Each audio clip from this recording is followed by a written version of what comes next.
Well, I should consider this as the official opening tune for CWVI. What do you think? One of the tracks from Elements, all out in all stores now. You can buy it on CD Baby as well as physical release. But we're not talking about my album today. We are talking about these guys today. Cinematic Studio Strings, or better, Cinematic Studio Solo Strings, has just been released. And in Australia it's already nighttime, so the website already sleeps. Alex Wallbank's newest baby, Cinematic Studio Solo Strings. And yeah, quite a year ago, Cinematic Studio Strings came out of the blue. Totally unexpected. Nobody was talking about that before. No hype or anything. They just released it and it was pretty awesome.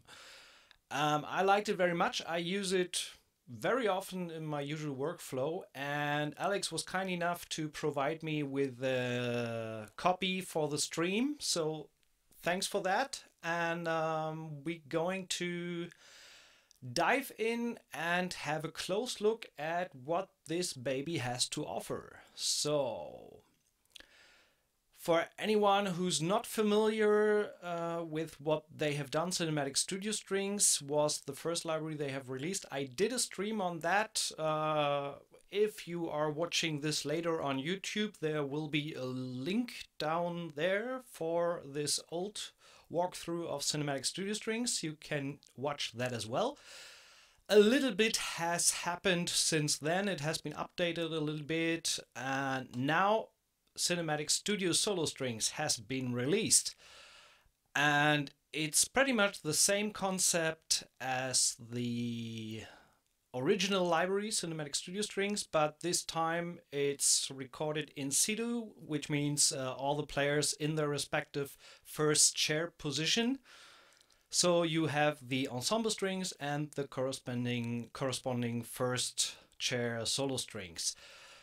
Without further ado, let's jump straight in and have a look at this thing. If you own CSS already, there's a nice loyalty discount.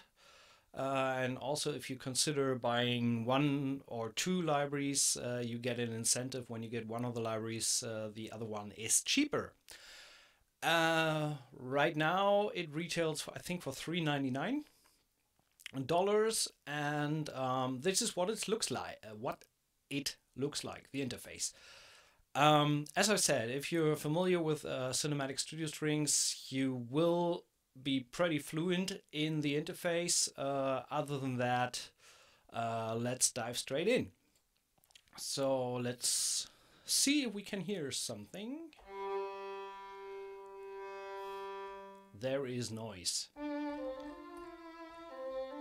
Very soft noise. Let me fix that for a second and give you...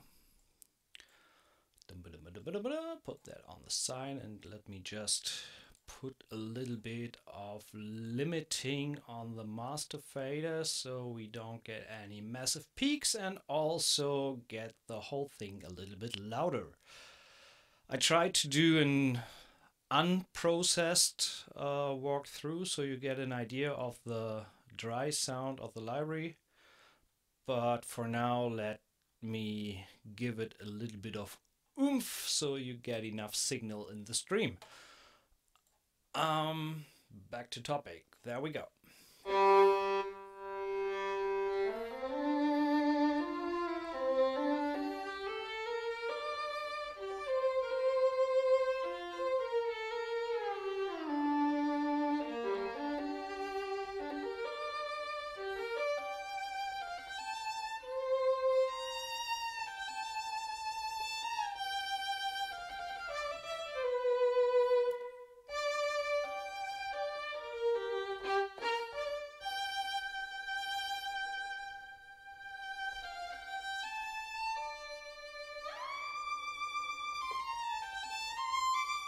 And you can see in the interface here, this is the initial patch, the standard Legato.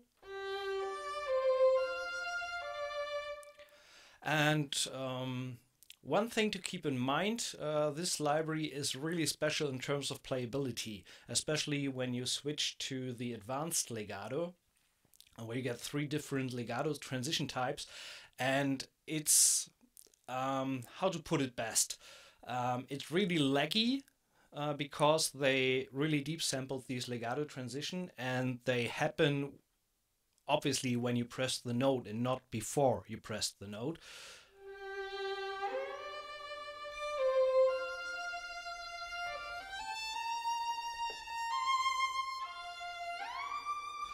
I think it's more obvious when I play something to click and try to be on the click.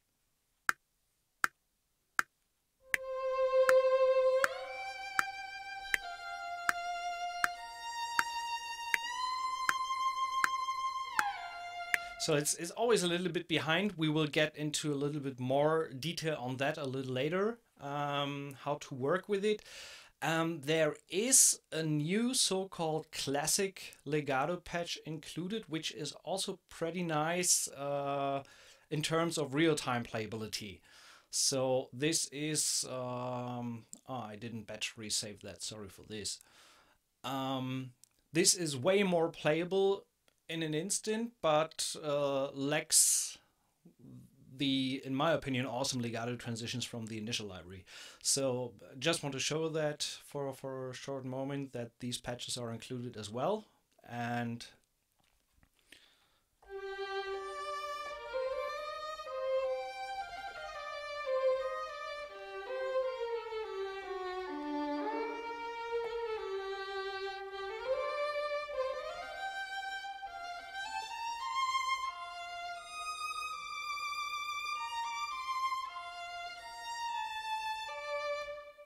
do you have no sound? Actually, it should be a sound there. No sound? Damn! What's happening here? What happened? Let me check this for a moment.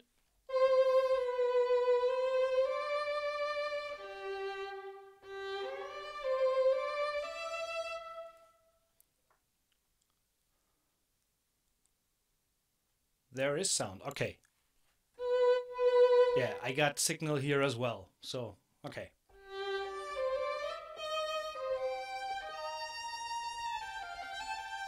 So this is way more responsive, this type of legato. So it's, at least as a keyboarder, it's, in my opinion, easier to play.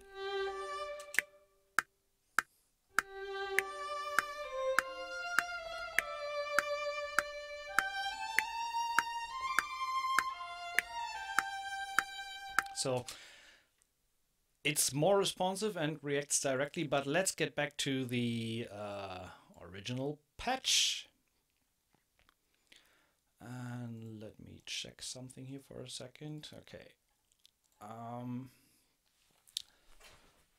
Advanced legato.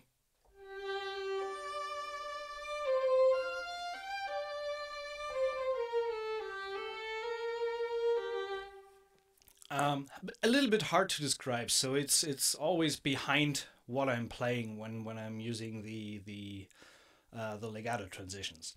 So let's check through the articulations we have. So there's, as mentioned before, the standard legato,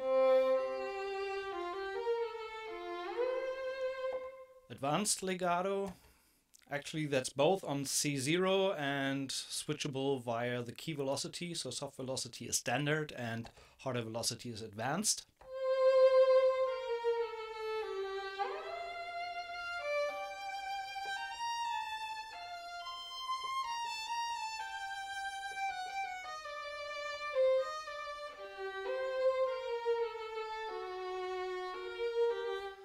There's an inbuilt reverb that you can use if you don't want to process it otherwise. So let's dial that in. Let's even give it a little bit more.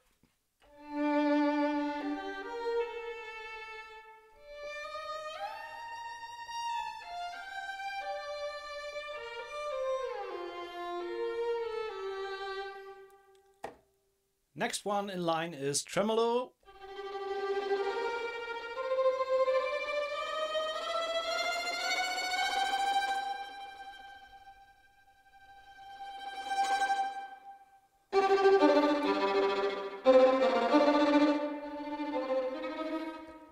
Next one, the measured tremolos.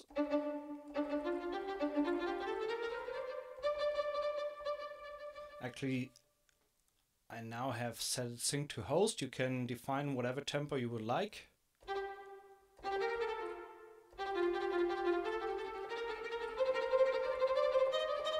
Actually, it's kind of repetition of the note that you played not upon release, but in sync to whatever tempo you define here, or sync to host. So right now we're on 100.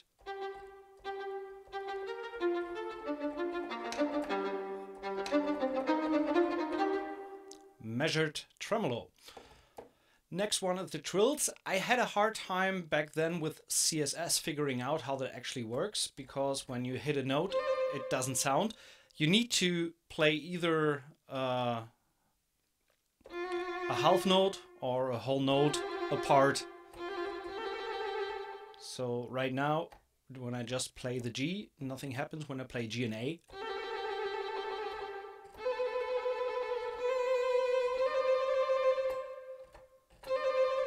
so half note and whole note trills. Harmonics.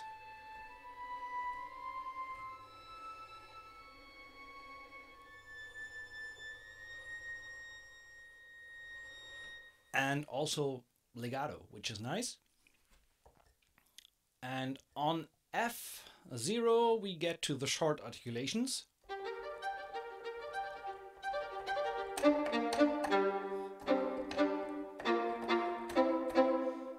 Then we have staccatissimo, staccato, and sforzando.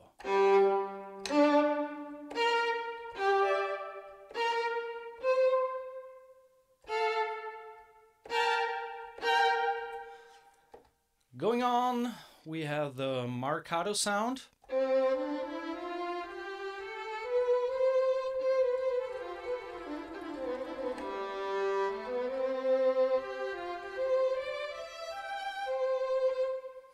And with spiccato overlay.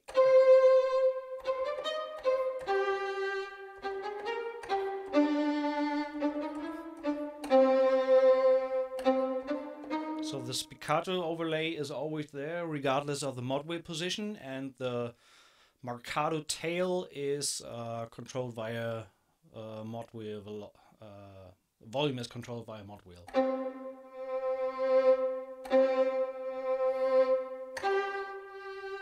So it gives you that initial attack on a note.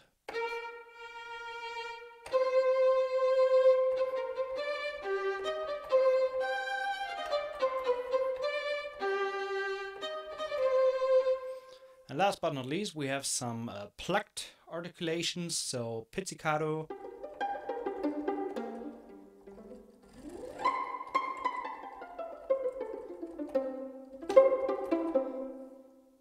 then Bartok snap,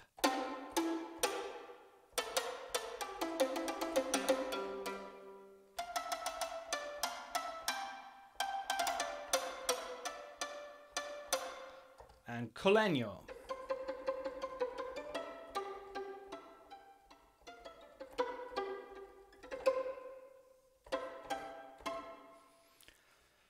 This was violin 1. For some more controls, there is obviously the option of turning off legato, which you can do with B0. Hard velocity is legato and soft velocity is legato off.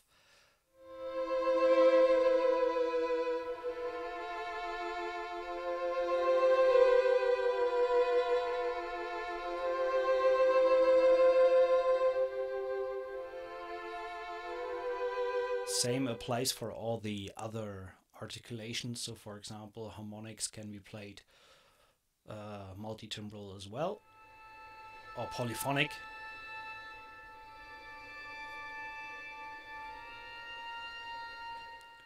So that works. And last but not least, get back to Legato, there is that Consordino switch, which has a pretty drastic influence on the sound. It's not a sampled Consordino, but I think it's an EQ setting.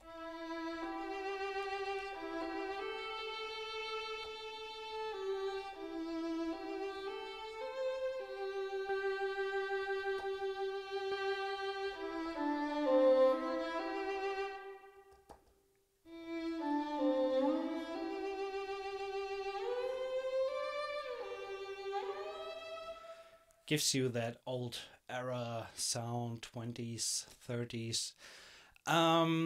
So let's take another look. Let's turn the reverb off here. There are several ways you can control the instrument. And I actually need to fix something. When you initially load the instrument, the short articulation control is set on mod wheel. This is a little bit important for something we will talk about in a few minutes.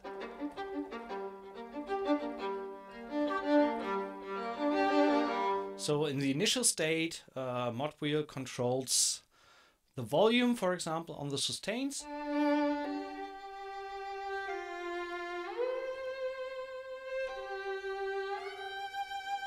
Switch to the other.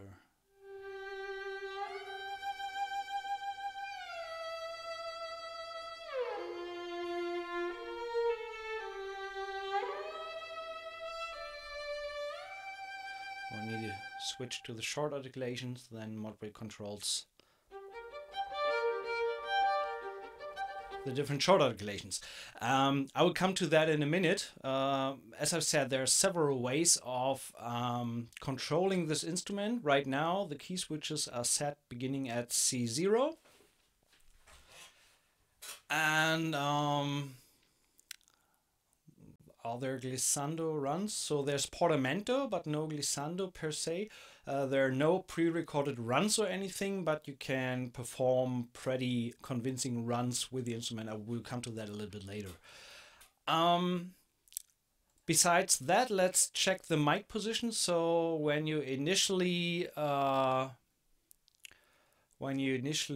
load, it's loaded with a mixed position.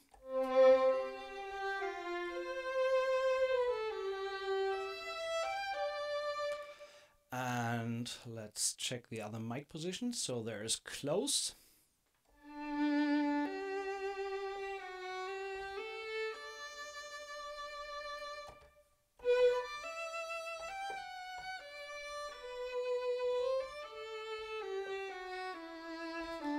And this is indeed assignable.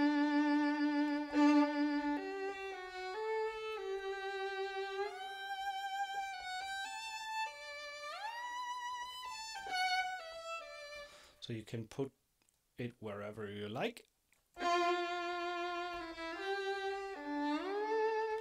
Then there is the main mic.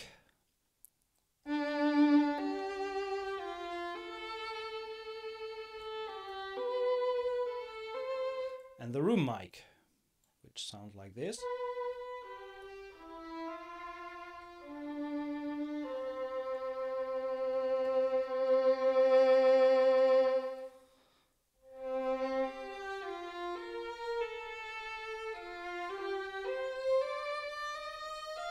When you load all three different mics here, watch the RAM space. So right now we're running at 1.42, although I have to admit that I am using just 24 kilobytes pre-buffer because I'm running it from SSD. So when you have 60 KB pre-buffer size, it might increase here to kind of 2 gigs or something like that.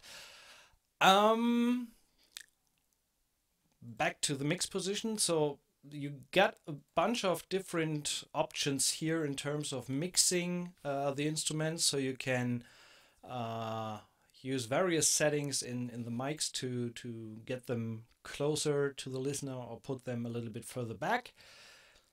And let's take a look at the cello, for example. Load this up. And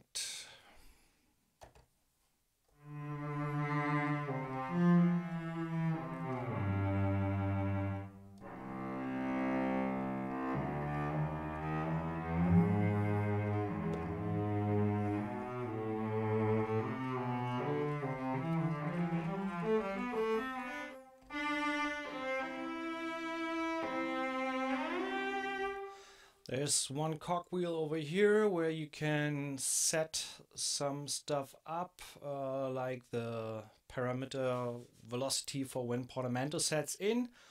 You can even switch it on or off with CC5. Vibrato crossfade CC2, we will need to talk about that a little bit more in detail when I actually find my CC2 controller here. So I'm using CC2 here right now.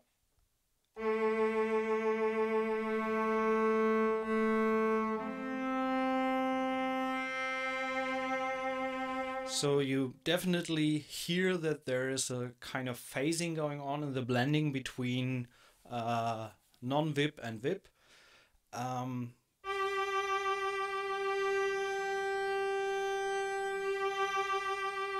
It's not initially intended to blend between vibrato and non-vibrato.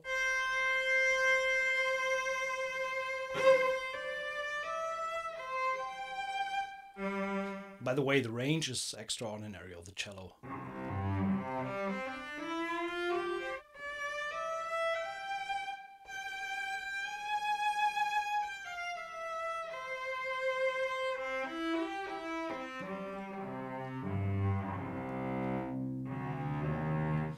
So let's take a listen to the short articulations. Again, same here. When the initial patch is loaded, you can control via mod wheel.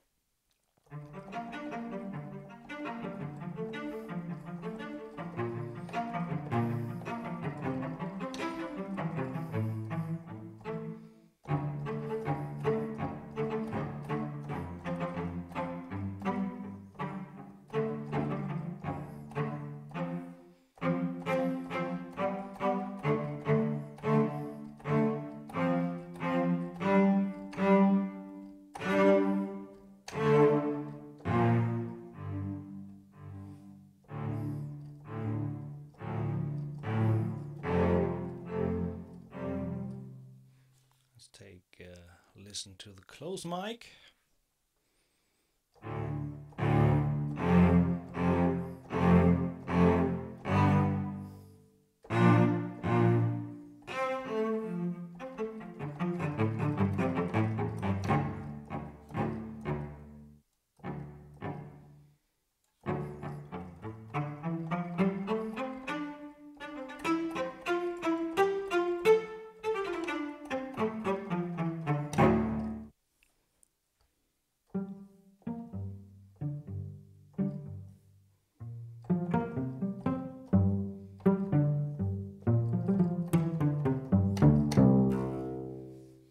So, yeah. And what else is to say regarding the interface? Other than that, it's pretty self-explanatory. And there are a few niggles that I have with it. First, but we need to compare that actually. So let's load up the original CSSS ensemble cellos. We can talk a little bit about what's the advantage of having these together. No idea why it's taking so long right now to load this. Shouldn't be. I updated the patches and didn't battery save yet. So that might be a reason there. So sorry for that loading bar. Hopefully we have that fixed soon. Which which is now. So what I'm going to do now is actually assign these cellos from the ensemble to the same MIDI channel so I can control both at the same time. So we have the mix here. As you can see, the interface is pretty much the same.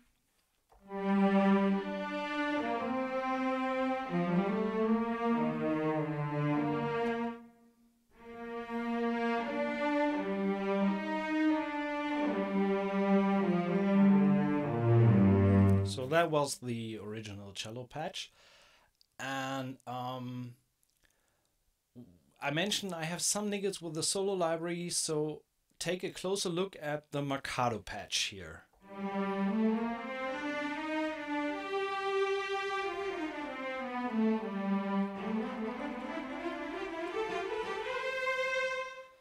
So that was, so far this is my patch for doing runs and stuff like that.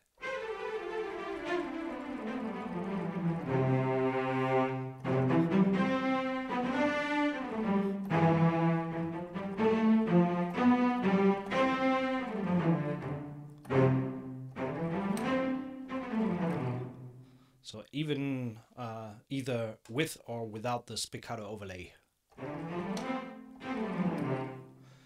So, and when I get back to the solo strings, I'm not sure what they did there with the Mercado.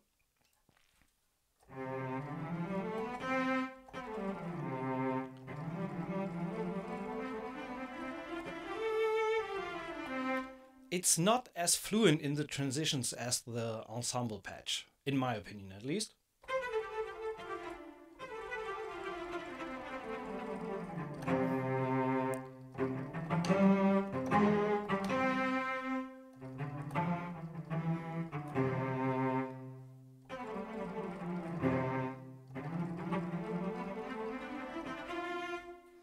Change to the other one again.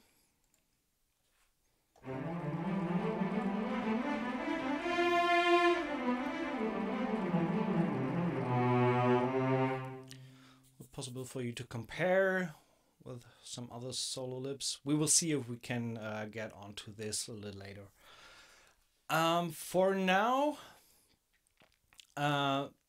just wanted to mention that I have a little bit of, it's not really much bugging me, but something is off with the Mercado patch and the solo strings in comparison to the ensemble patches, and this is throughout, so with the violins, with the viola, and with the cello. Nevertheless, where this really starts to shine is when you combine the two. So let me mute the solos here and go with a legato line.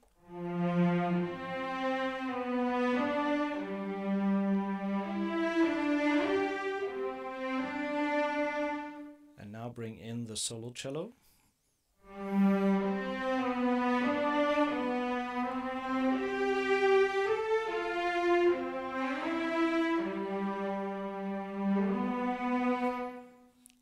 And bring these a little bit down.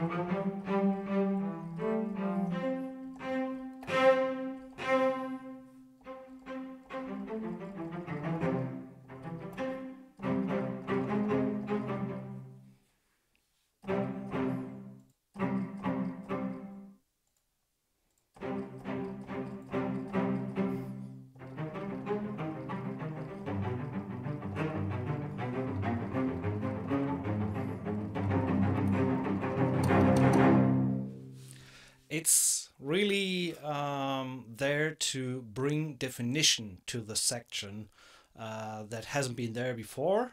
It was possible to kind of work around a little bit with EQ to get the original cinematic strings a little bit more bitey, but with the new solo strings on top, it really starts to shine.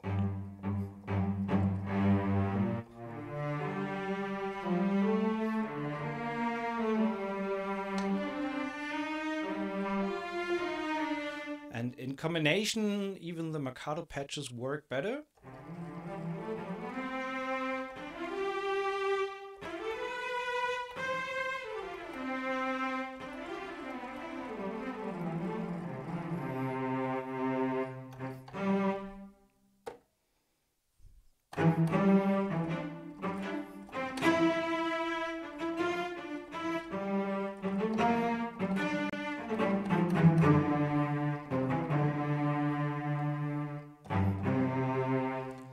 Okay, so a few more things in terms of usability. This relates directly to all you guys who are do you know how big the different sections are? I think the info is on the website or in the manual. The solo strings are single players. That's at least what I can tell.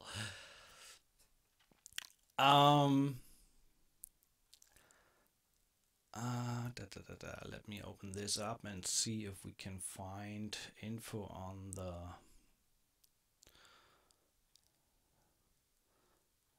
size of the ensembles.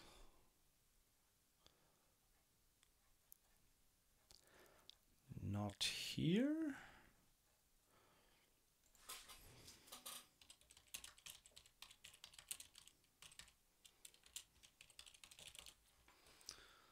Cinematic Studio Strings. Actually, I don't use Explorer, but it kind of is hooked to PDFs right now. Cinematic Studio Strings.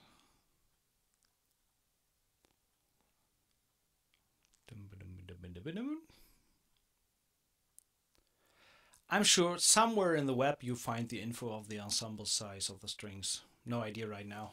If it's 10 or 8, can't tell right now. Anyway, what I wanted to say, back to topic. Some thinkings when working with the library. Due to my template that I set up, did a stream on that kind of a month ago. I switched to using the iPad for a lot of controls, and also switched to using expression maps a lot. So, and since we had that open already, let's bring that up again, because there is something. So there you have the key switches to control the different articulations, like I just showed while playing. Let me bring that up here. So down here in the red area of the key switches, and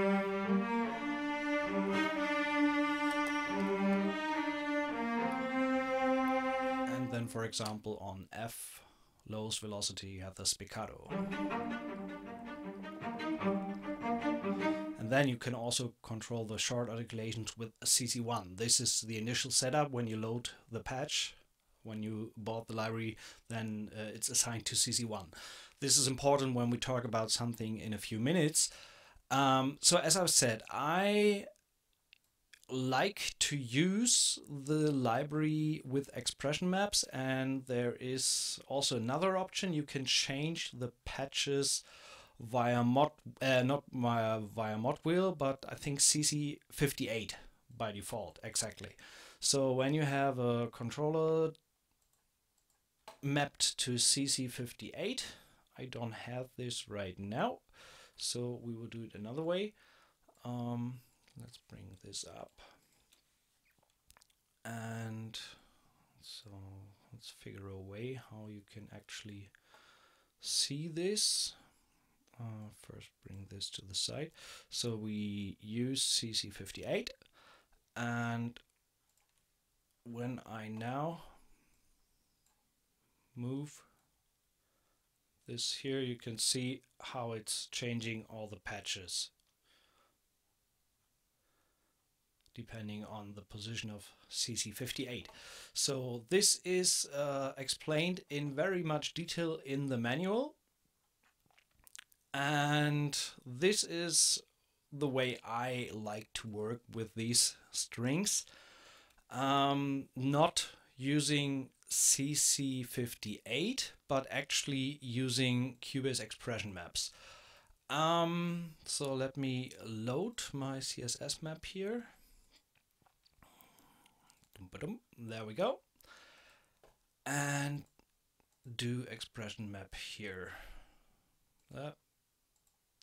Okay, there we go. So the cool thing is when you now switch into the articulation view, you have all the articulations available here. And so for example, let's play something in here with a standard legato patch.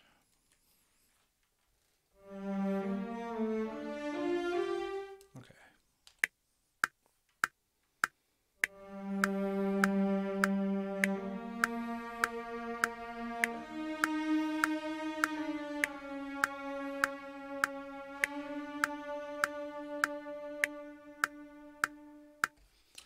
Okay, so for the sake of demonstrating, I want to switch to the advanced tab here, and let me hard quantize this thing to the grid, because this is something that I want to show you.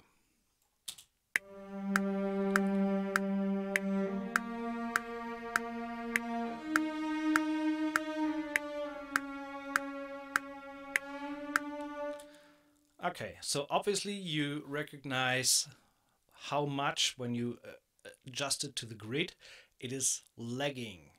So with all these real-time legato transitions, especially in the portamento, they take a certain amount of time to actually get to the final note.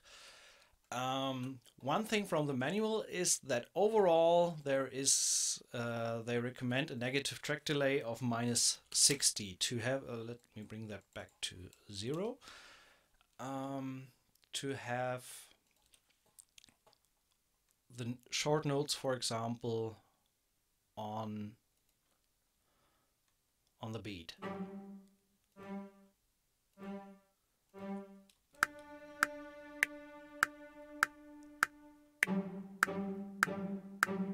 So you hear that the short notes are way behind the beat. So when you put this to -60,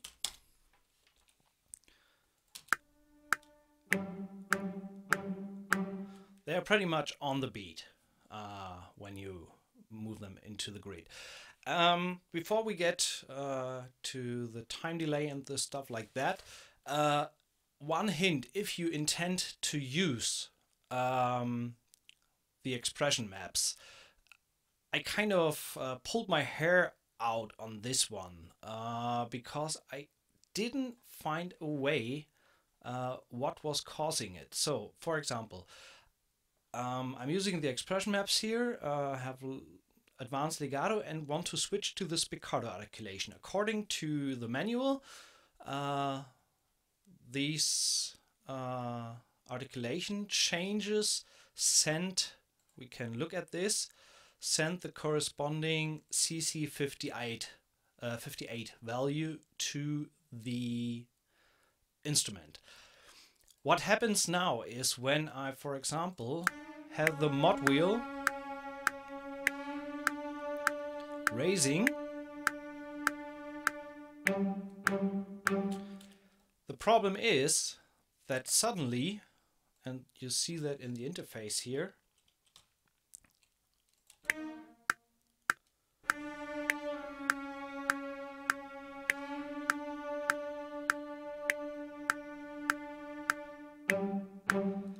that it doesn't change to spiccato. And I was pulling my hair out on this, why that is. And this is why I mentioned in the beginning that when you get the library, this switch is set to CC1. And actually you need to remove, when you use the CC58 controller, you need to remove this automation here, the CC1, because you initially sent, please use spiccato, but the CC1 in the background from the long notes is still there and influences the choice of the patch. So right now, when you remove the CC1 from that wheel, it now changes correctly to the correct articulation. So if you intend to use expression maps, remove the CC1 controller on this wheel. So back to what I initially wanted to say regarding the timing of the library. As I said, it's a good starting point to start with -60 on the negative track delay, if your DAW allows that. If you don't have that, you can move the whole thing 60 milliseconds to the left.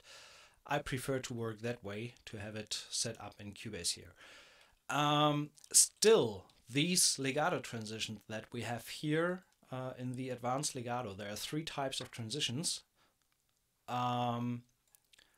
Namely,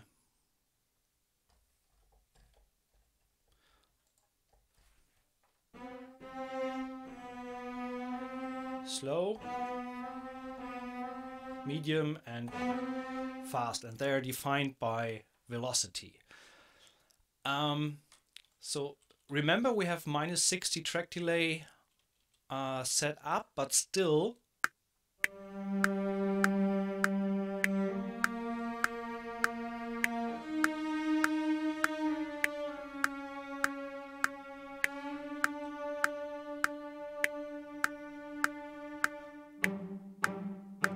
so obviously you can hear that the legato transitions are still behind. And this is where it really pays off to RTFM, if you happen to know what that means. So let's take a look at the manual again. And this chart over here, this is what we actually need. This picture, because here you have a clear definition of how fast or how long the actual transitions take.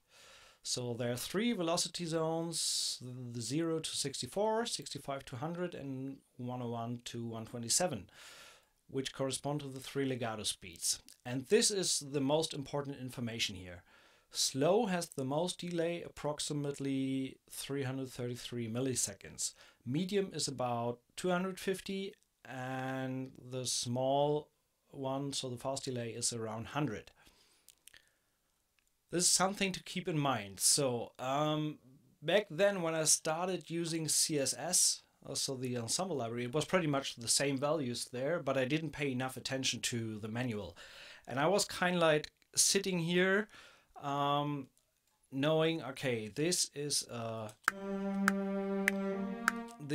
soft transition, and then I change to seconds, for example, and then say, okay, I want to get this back 300 milliseconds, something like that.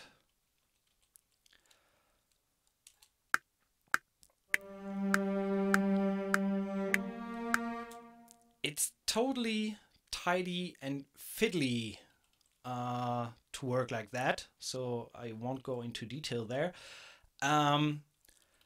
Till I figured a way, again, it has to do with setting up my template, and I was thinking of enhancing the workflow and getting things done better. So let me get up with the questions. So you need 3 channels per velocity? No, you don't. You have 1 instrument, and with 3 different velocities you define the different legato speeds. Let me show you that once more so that it's more clear. Get back to the advanced legato here, and then we have, let's go with an octave here. So let's say we want half. So, and on velocity 101 till 125 it's fast. On velocity 1 to, you can actually see the value here. On between 65 and 100 it's medium legato, and everything below 64 is soft legato or portamento. So, and translated to the sound, it means this. That's this.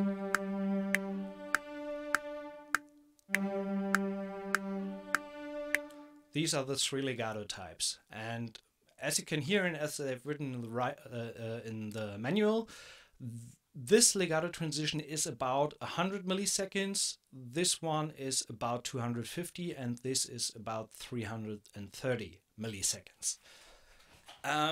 So I was thinking for quite a while, okay, how to actually get this done properly without kind of messing with the timeline here and getting this back 300 or 100 milliseconds and even keeping in mind these numbers. So I had a closer look into the logical editor, and let's bring this up here, the Cubase logical editor. And I now have three presets here: pushback 100, 250, and 333. Let's open up the 333. And it pretty much says a note that has a velocity value of 0 to 64.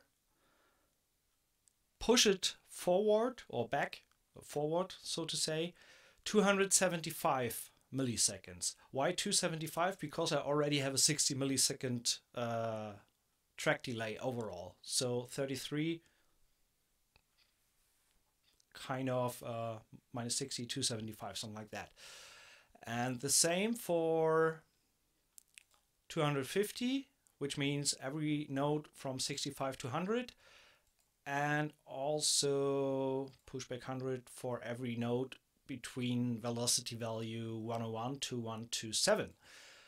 And luckily you can shortcut these things, so either you can put it on your keyboard. Since I have, as I've mentioned, I have set up my iPad. Let's bring up the screen. Ta-da! There you can see my iPad screen. Let me get this bigger for a short moment to show you. Actually, the blue buttons in the middle down here, back 100, back 20, back 250, and back 333. These buttons actually trigger these logical editor presets that I have just showed you. So bring that back down here. Let me show this in two ways. So for example, if I take these three notes and call this logical editor preset, for example, the 333, so the softest velocity. The cool thing is, because I define the value here, only notes between 0 and 64 are affected, and I say apply, it only affects the last note, although all three notes are marked. So when I then use the 251 and say apply, it only applies to this note because that's this guy. And obviously the last one, the 100, I can apply this here to, and it only affects this note. So if you now listen,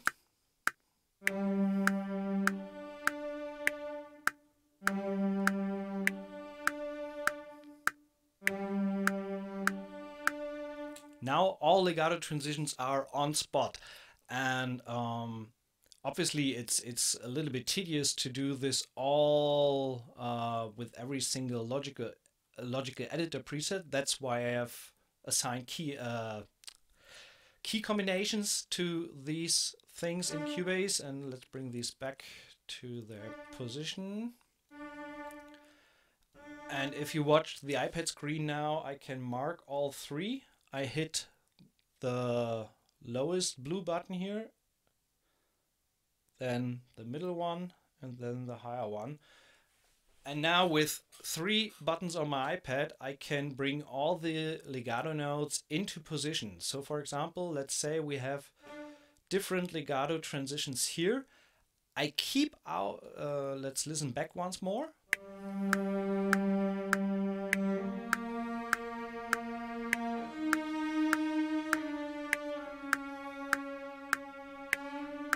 So now I leave out the first note because I don't want to move that forward, just the legato notes that I have here, and then I hit all the 3 buttons. So 100, that's only this note affected. Middle one, 250, there is no 250 note in there, and the 33. Sometimes you need to adjust the length of some notes, but overall I can play back now.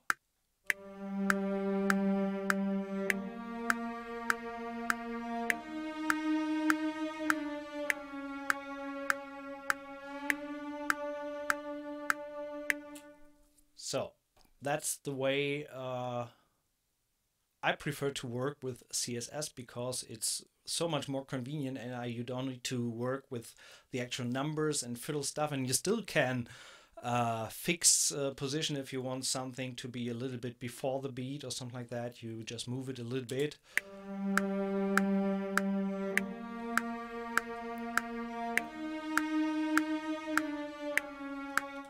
Or if you say one of the transitions is too fast.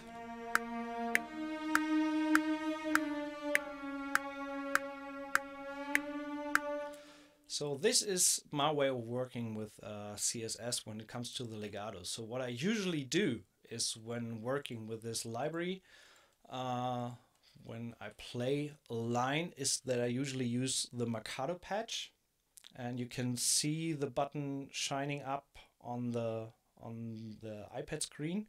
So I push Mercado. You can also see this here in the expression maps, that it jumps to Mercado. So whatever I choose on the iPad, it jumps to the corresponding key switch there. And so then I can record something with the Mercado patch, which is way more responsive. 2, 3, 4. Sorry, 3, 4.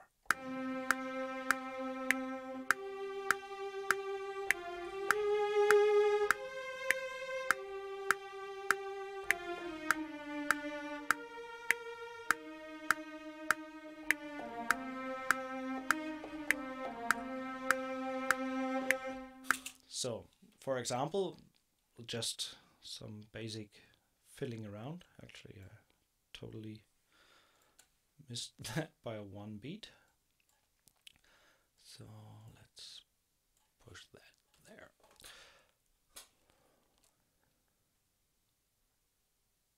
What? Okay, now. So, still a little bit before the bar. So what I then do is I hard quantize that stuff into 1/8 notes, for example, and hard quantize this and this. This was a trill there, so I will see how that works out.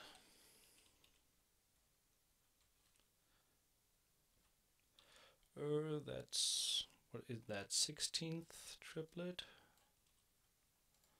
Kinda.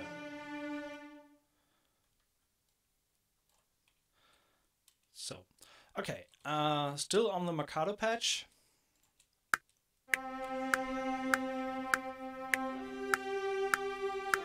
No, not on the Mercado patch.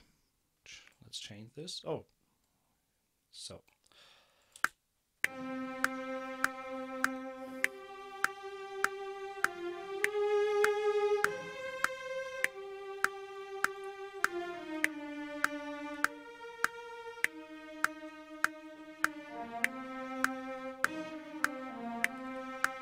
So, but obviously the Mercado patch is not the same as the advanced legato. So when I switch this whole thing to the advanced legato once more,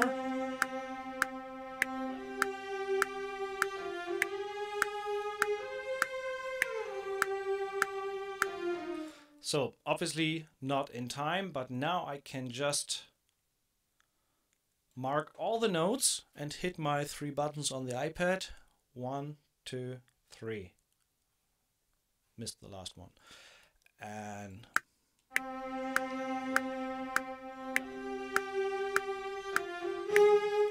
And there's a transition missing, so we need this. And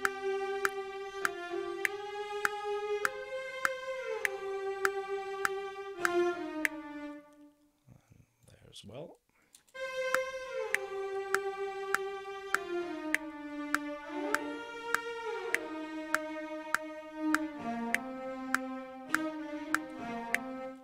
Need to fix these last ones a little bit. So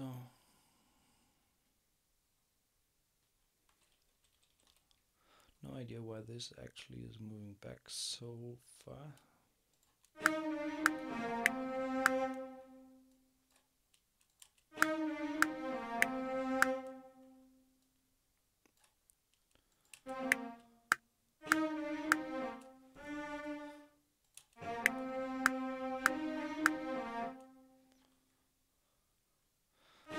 I think I do that differently, like this.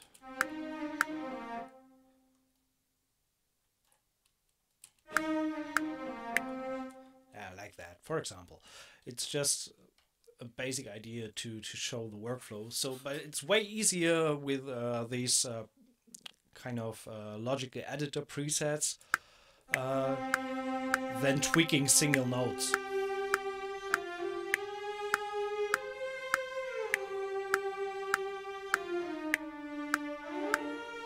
This one, for example, is a little bit too early, so we push that back a little bit.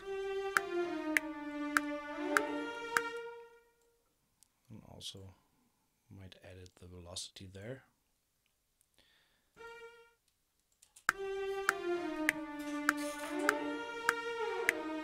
Don't like to have it like a portamento there, so bring it back to position and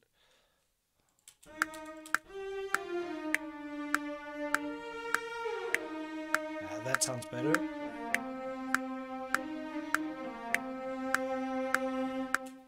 So, just as a basic example there.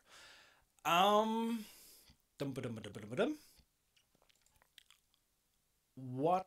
First, let's get rid of the iPad screen. We don't need that anymore. I think the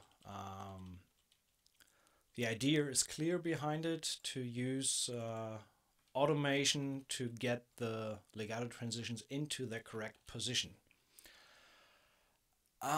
So next things to do is to actually load up something that we can work with and do a little bit of work with it.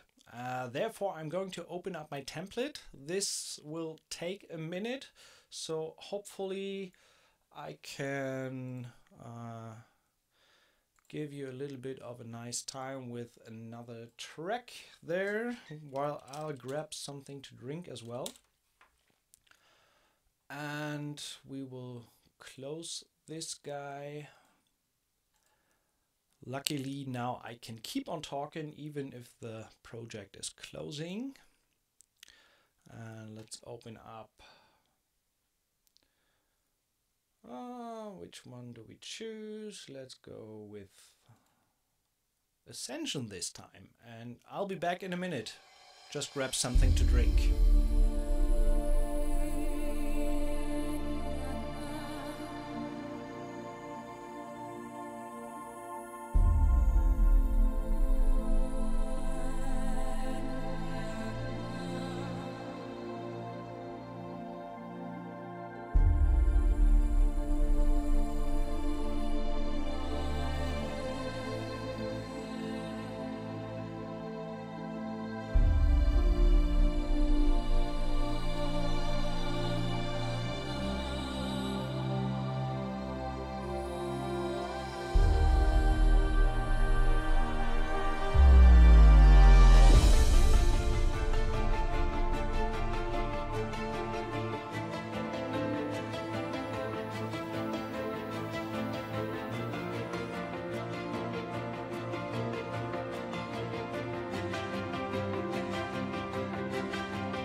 Yes, there we go. So, gotta love Maretha's voice. So I have something to drink, and oh, it's magic! The template opened up. Do we have anything left here? No. Okay, so this is my current template that I'm working with, and I incorporated CSS and CSSS. Let's skip that to CS3.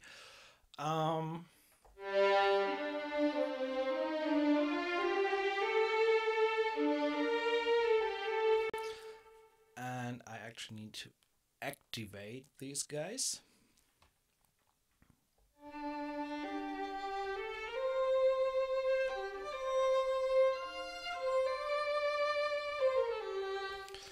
Do I still have the iPad screen open? No.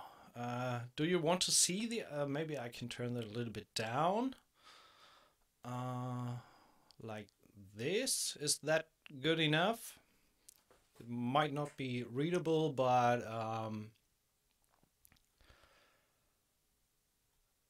do you get the Strike Force library? No, I haven't got that. I actually contacted them if they want to have it featured on a stream, but so far they are good with walkthroughs, so, and I didn't grab it for now. Might be later. But on the other hand, I feel my percussion needs are kind of covered, so to say. Yeah, let's dive in. We have the CSS violin ensemble here. As you can see, it's already preset up with a -60 track delay, and here is the... And I can either decide to when I want to work on a track, let's go with like 132 here, something like that. And for example, let's create a MIDI track here, 4 bars. And I want to use, for example, the spiccato articulation here.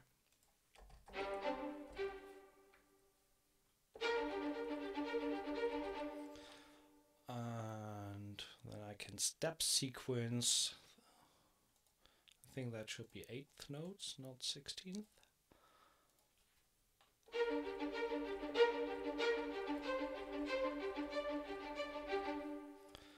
So now we have, okay, should have been 16th notes. Let's get rid of that and do the 16th again.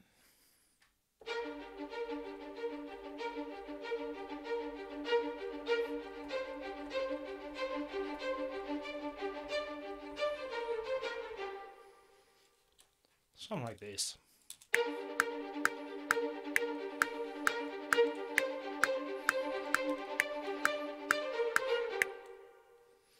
And now I can just copy this over to the solo violin.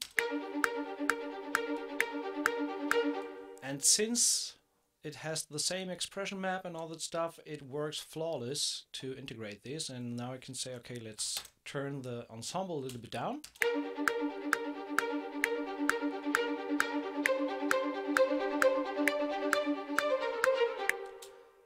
And there's one hiccup in the velocity there.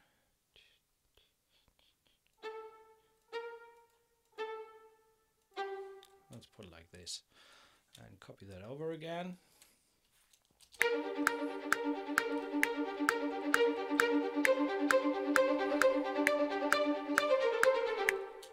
So that's pretty nice. And since somebody asked for it for a short comparison in terms of sound, I can do a little comparison, for example, with the first chairs from Orchestral Tools. Let's activate these guys so we can have a short sound comparison.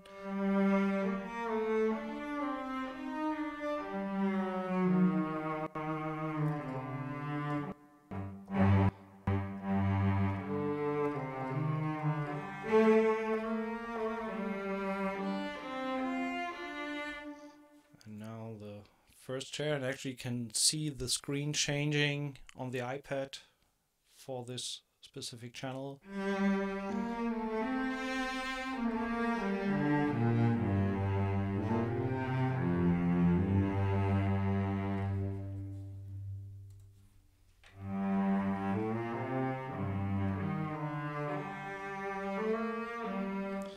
A lot warmer tone, I would say.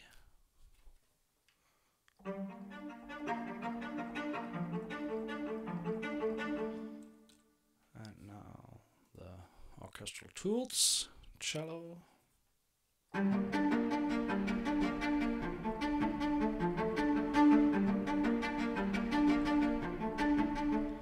Different flavors for different needs.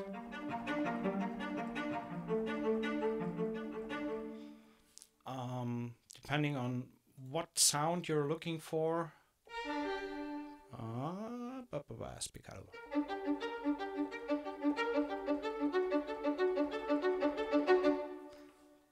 And the first chair violin from orchestral.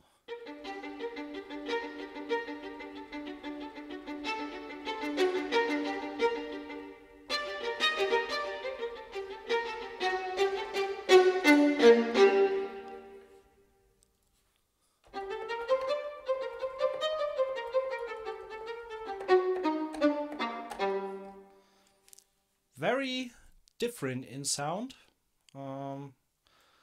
Can actually listen to the Verharmonic violin. I'm not sure how fast that loads.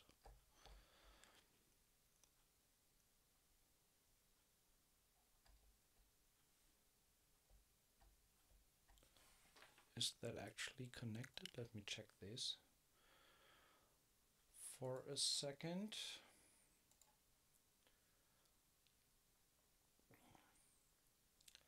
Might easily be that I just crashed my VE Pro.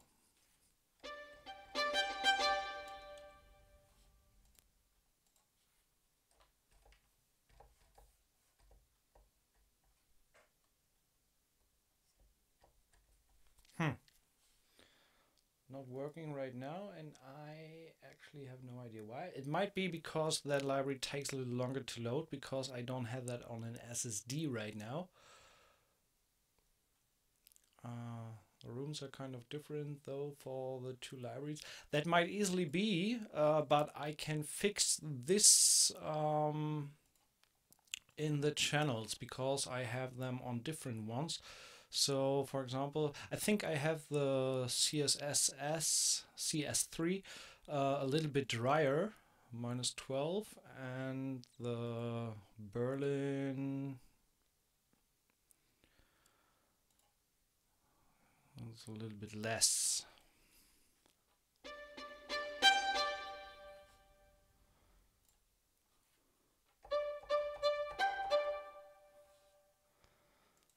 So I can bring that up a little bit.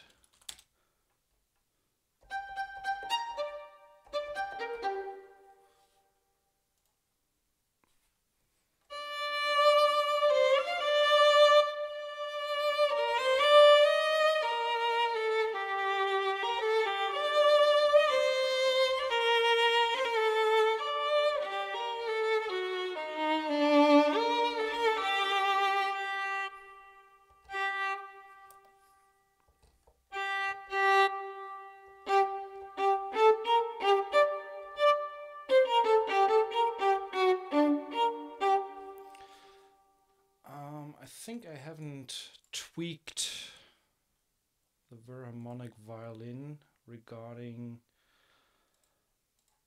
the sound and the reverb. Let me check this. Yeah, the reverb is off, and this was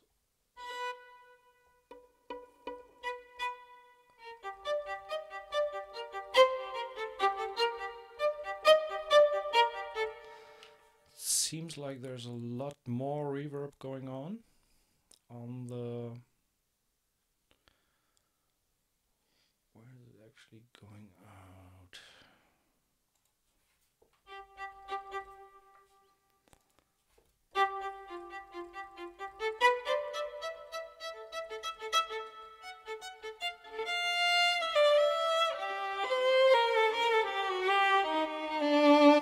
Although it's a little bit unfair to compare the Verharmonic one with the other two, because these two are first chair libraries and the Verharmonic is a dedicated solo library, so that's a little bit of a different beast, I would say.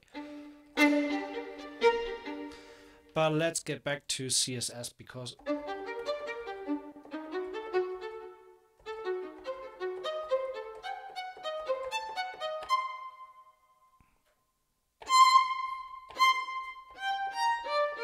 it has a very much mellower tone than orchestral tools. So as I've said, depending on your needs and what you're aiming for in terms of sound, it's always good to have choices and to cover different grounds, like all these different string libraries do anyway. So when I'm looking for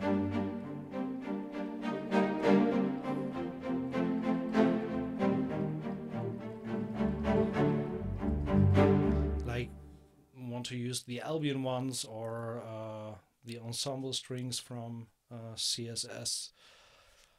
This is the solo string ensemble patch, where they combined all these 4 strings.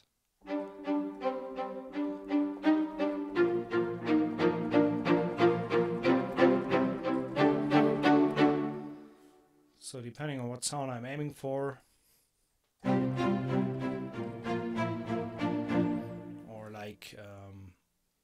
let's take the chamber strings from Spitfire, the ensemble.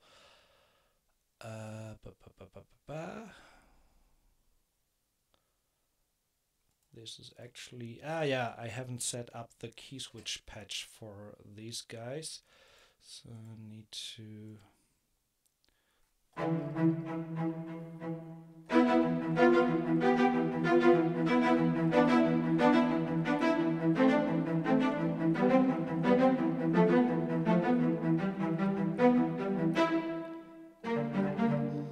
So depending on what you're aiming for, different tools for different needs. Back to topic. We were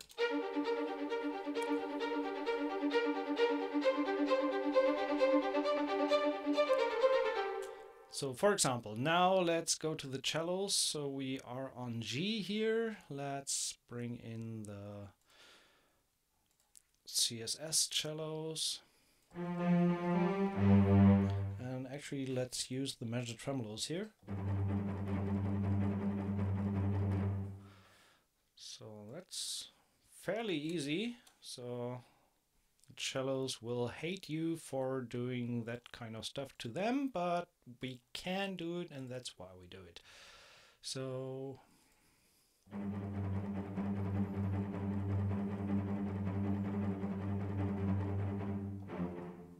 let's change it a little bit there.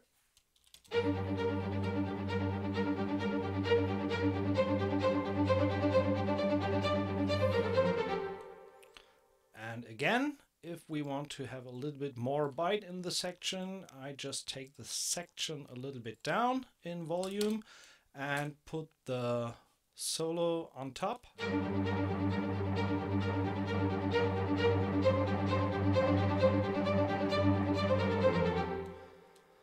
What articulation is used for violin 1? That's the spiccato patch. And actually we need to, don't know whether you heard that, there was a difference between the two cello sounds. A little bit uneven, and that's because the solo cello here, I forgot the -60 track delay. And now they are on the beat.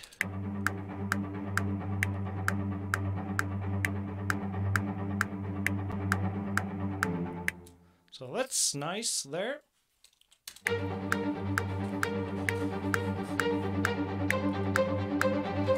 And since we are lazy, let's have the second violins play the same stuff as the first violins, and then here we have the solo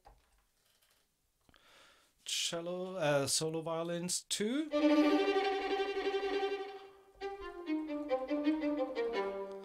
And we can copy that over too, make sure we are on -60 on the solo and on the second violins as well.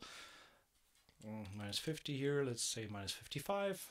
I kind of like to vary these values a little bit, so you get a little bit more movement in between the notes, makes it more lively. And bring the second violin ensemble down a little bit as well. So when we have a look at the mixer, we can we? Group tracks, let's bring the stems out of the way, and then we have mosquito. Sorry for that.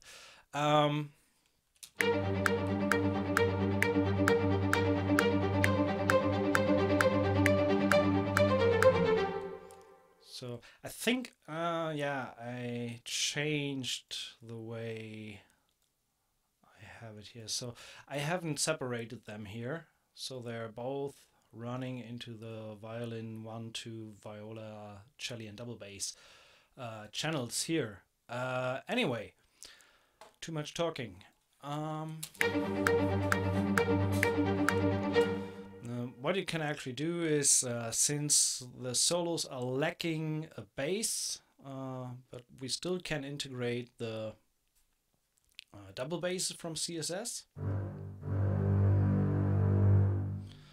And maybe let's do just a slight pizzicato sound here.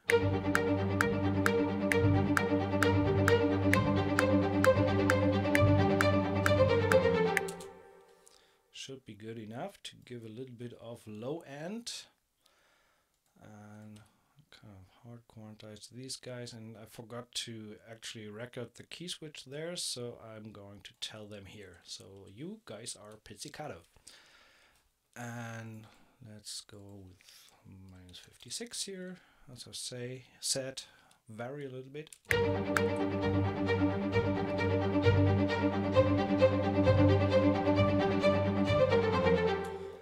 And last but not least, we have the violas.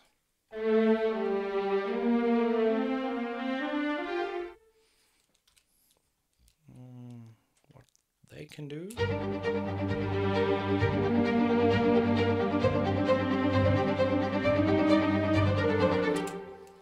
No.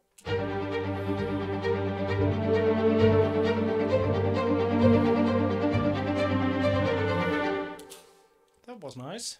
So we take this one, and this is once more the point where these automations come in handy. So I hard quantize all the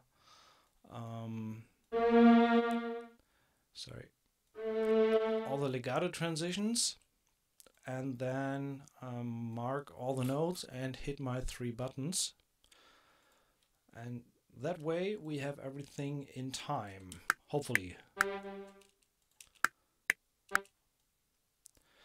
And where is my modulation data? There. Forgot to.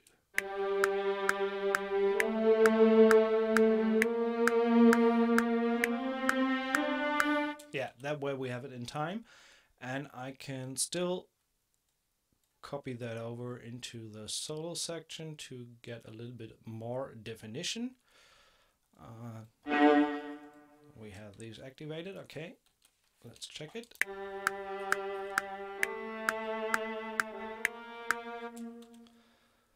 So that works nice, and need to give it that -60, and here same volume as the others. So I have them on 90, and let me change the view here so we just have a look at the loaded instruments, so that's more convenient. And push it 1 bar there.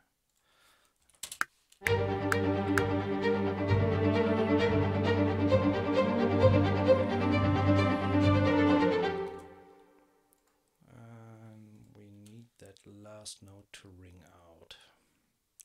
Get a little bit of a bump, and copy that over. This is the cool thing, that these two libraries work so great together, so you don't need to worry about changing nodes. You just copy that over and you're good to go.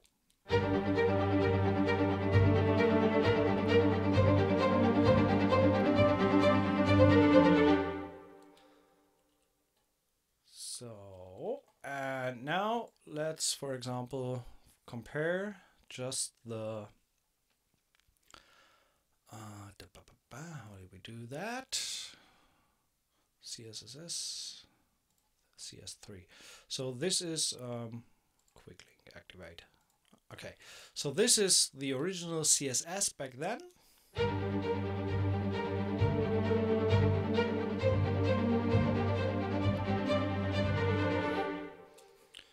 Then we have the solo library on its own.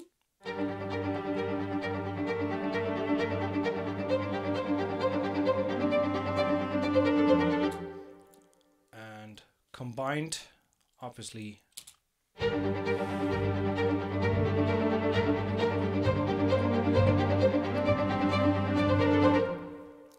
and for example, this last node here seems a little bit early, so even when I automated the process of placing the legato transitions, I still can edit that afterwards and change depending on how it sounds.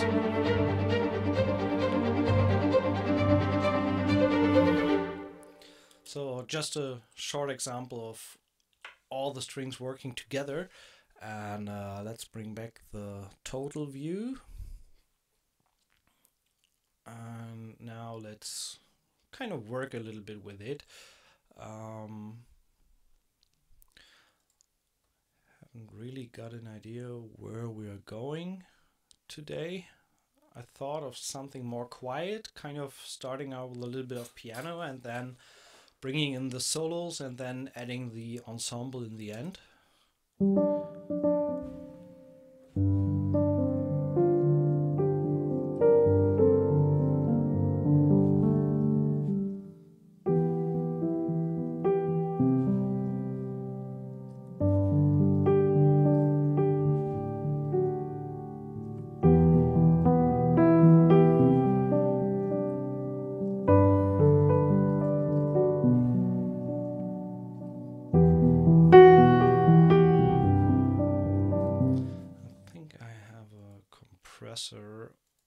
On the piano. Nope. Well, let's check out how the felt piano sounds there.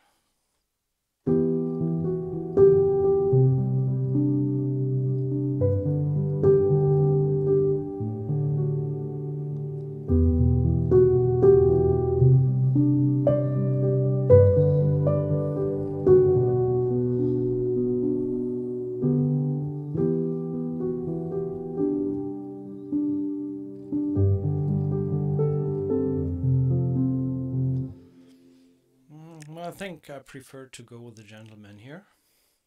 A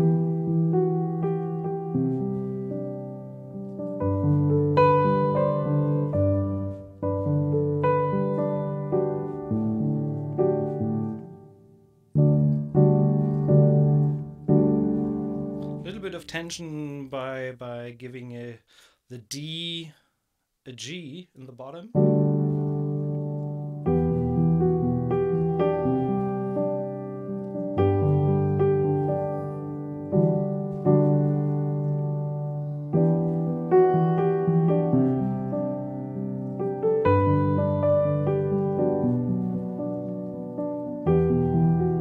Something like this. More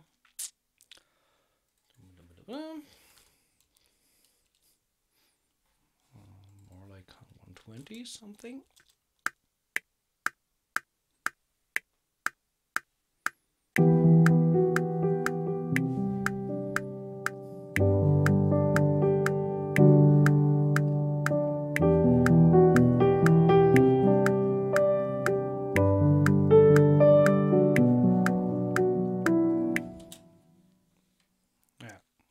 go with this. 2, 3, 4.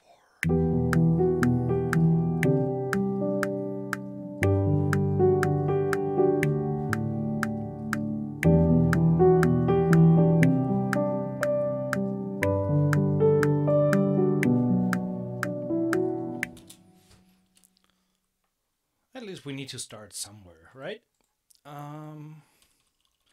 Quantizing a little bit, and the first guys get straight to the bar.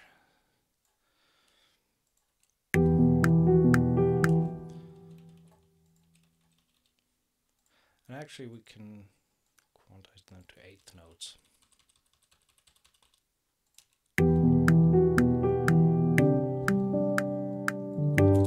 Blooper there. Sustain pedal, okay, that's okay. That's fine. There.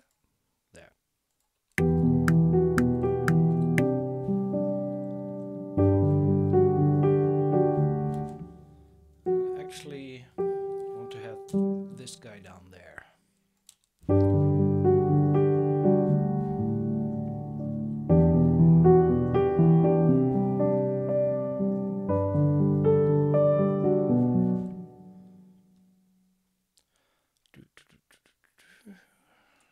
Shorten this guy a little bit.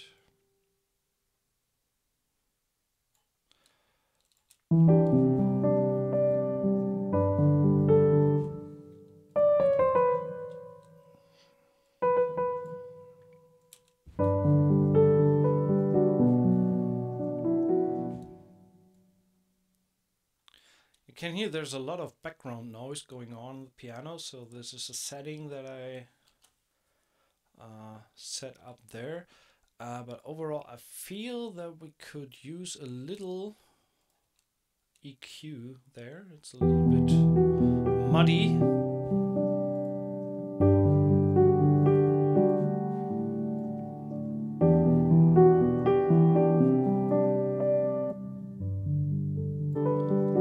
So getting a little bit rid of the low end there.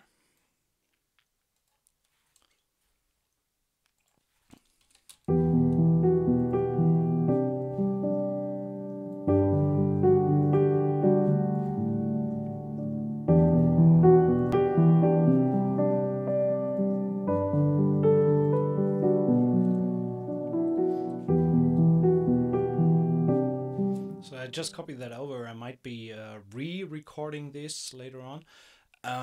Let's bring back the loaded instruments, so it's a little bit more convenient here. And let's start with a solo violin and kind of a harmonic sound.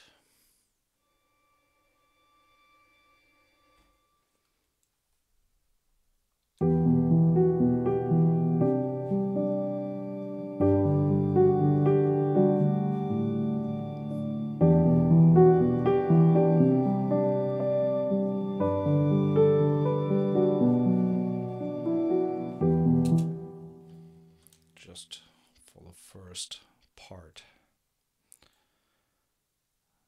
Okay, we'll have a harmonic there. That's cool.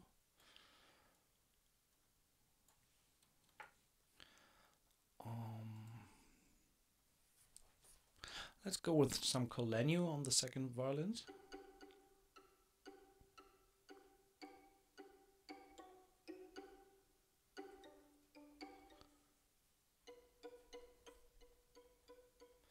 And here I'm controlling, besides the mod wheel for the legato transition, there's not sure whether you can see that on the keyboard here. Next to my mod wheel I have CC11. I could also control this here from the iPad. You can see this here. But it's a little bit more convenient to do it on the keyboard directly. So I can change the volume, even there is no volume control on the short articulation. So when I have the legato sound, for example, I can control it with mod wheel.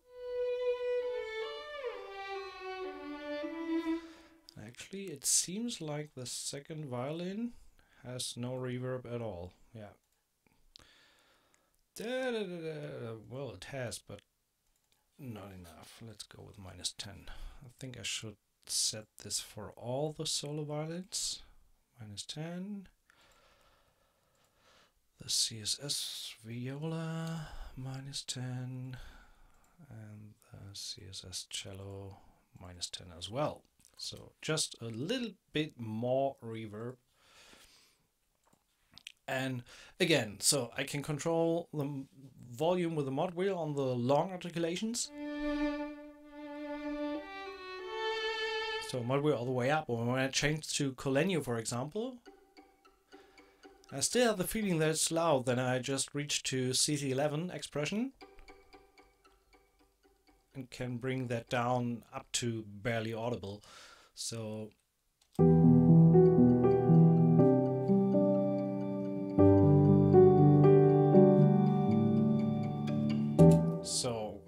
let's try something there. I just want that kind of flickering sound in the background. Maybe I can keep CC11 at full and just control it with the velocity. We'll see. Again, usually the mic is not in my way, because when I look through the mic I miss the spot on the iPad. So once more.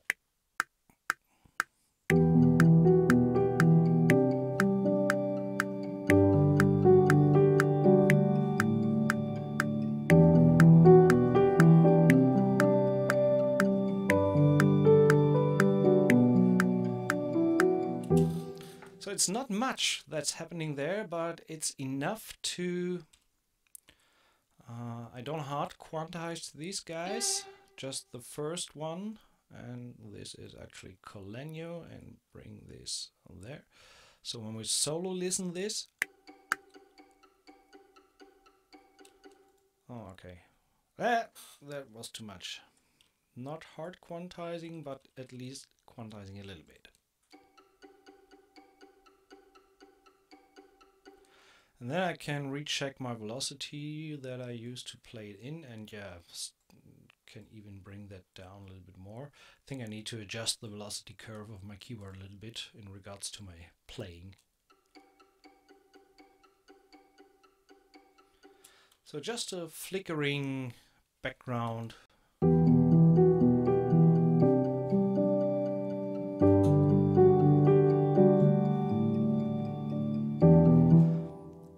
Could try how it sounds when you actually let the whole ensemble do that thing.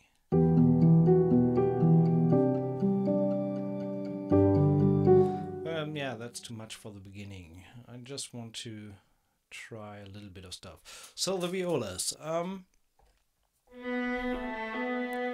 Actually, let's turn the legato off.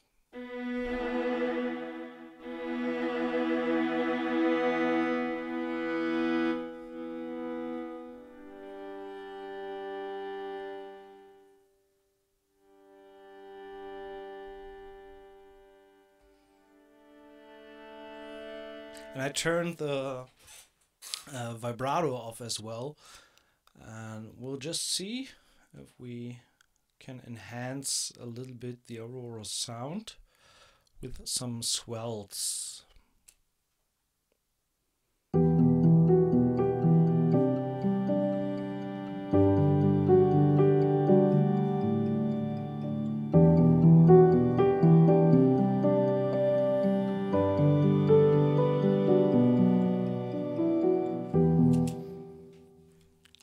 I think I might go even to a different direction here with the piano. First of all, I want these to start on the very beginning, at the very beginning. Make sure that I have...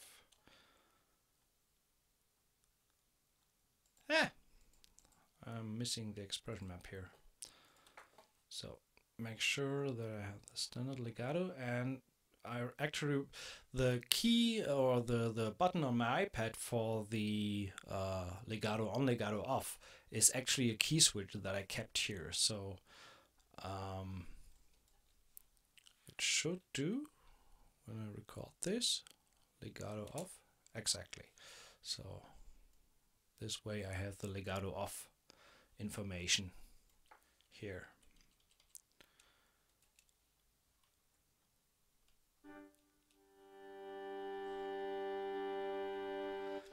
And I don't know whether I recorded. No, I didn't record CC2, so I want that all the way to the bottom.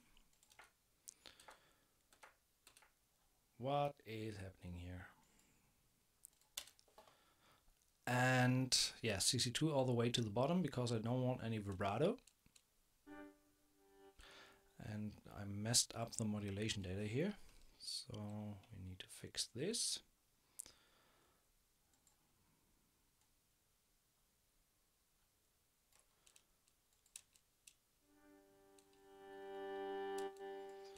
Maybe make that a little bit easier that way.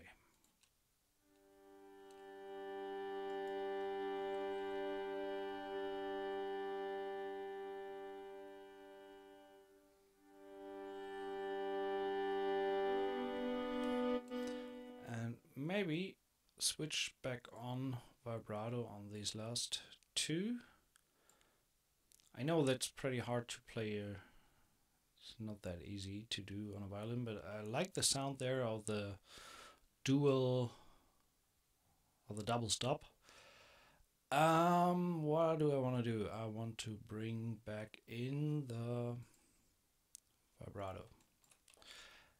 And since you can't cross blend, because then you get phasing issues, you just have the choice between no vibrato or vibrato on. So still no vibrato, and then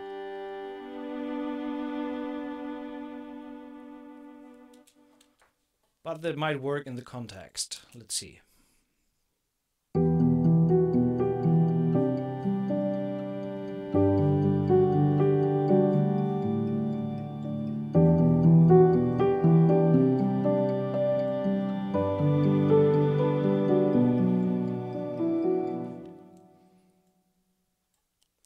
Actually, I think we can go on with the piano.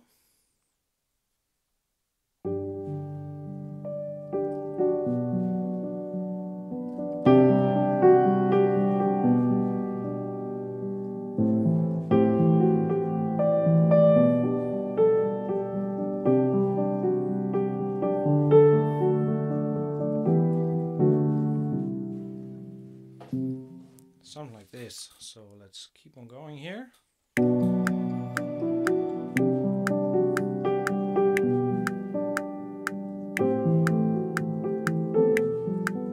There. What do I want to do?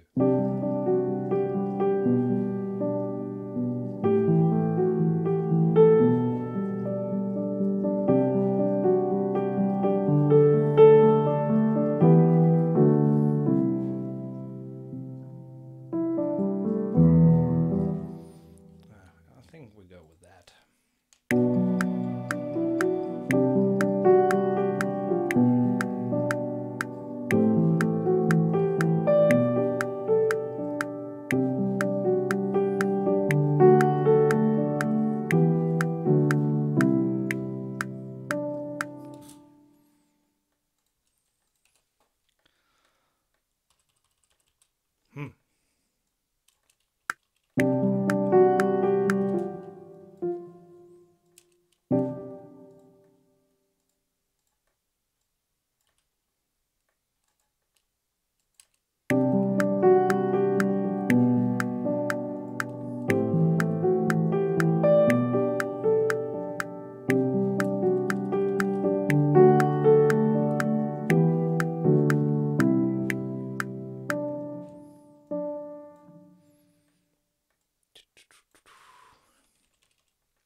So we have we can actually disable the Berlin cello.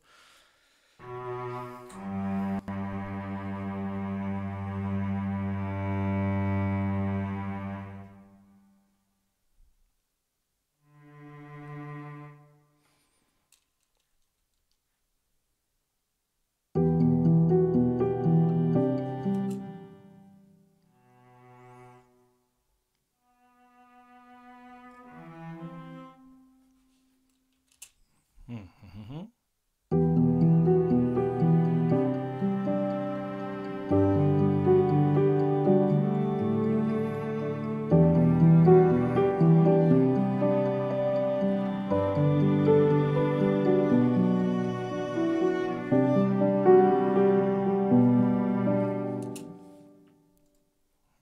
Now let's take the cello as the bass instrument in the first run.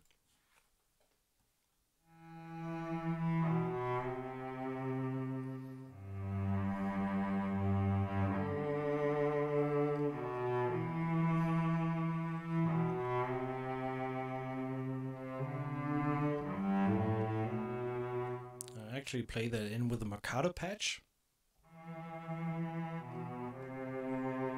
so it's a little bit more convenient to play.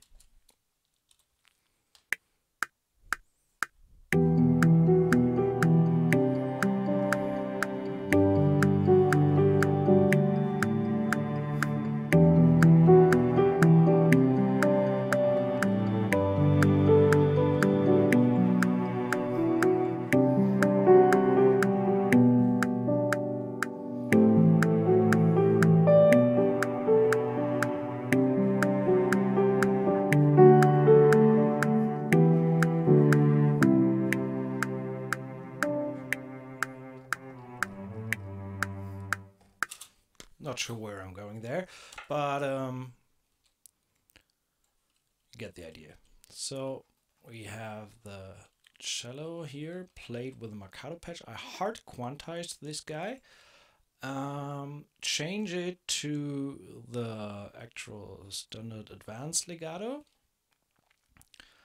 and now I can get rid of this guy and mark all that stuff and do my 1, 2, 3 buttons and move all the stuff forward.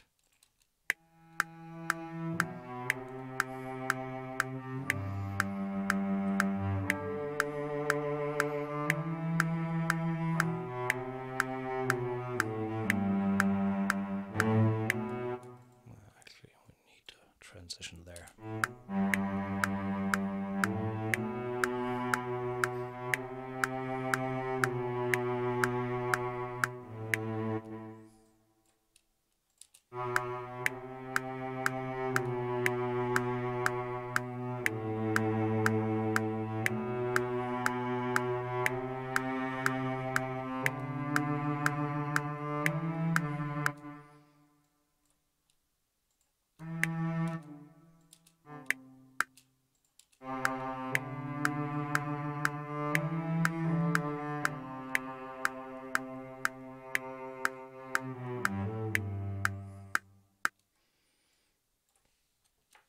So now let's see how it sounds together.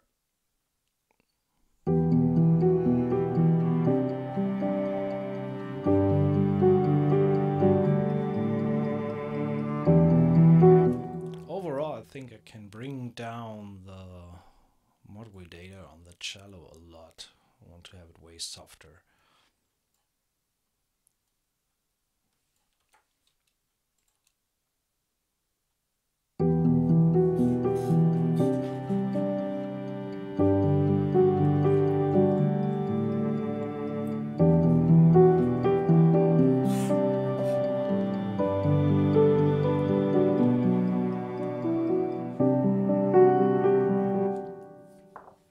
Okay, keep going on. So the first violins had their shiny moment with a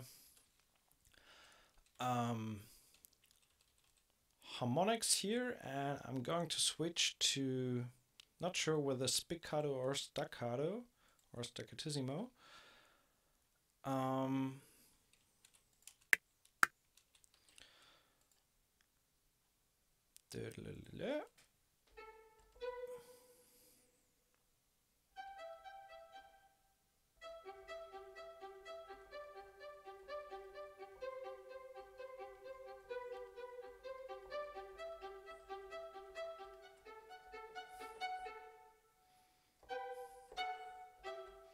Okay, first things first, we're starting with a little figure here.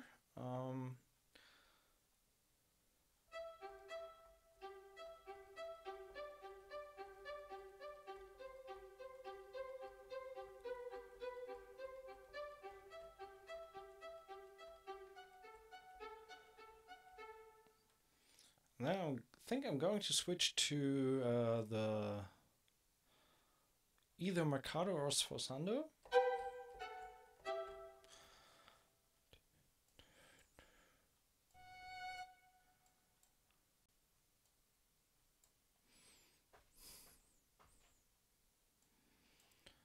And we'll see what sounds best. Maybe even the Sforzando.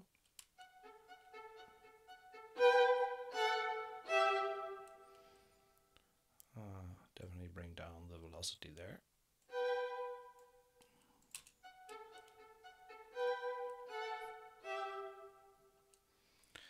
Let's try this. So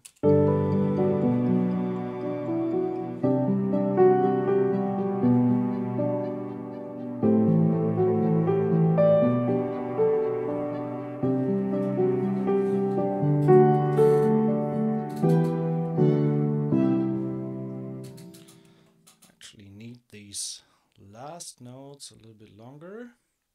So I'm going to change for the Mercado patch there, and I think the one with the spiccato overlay.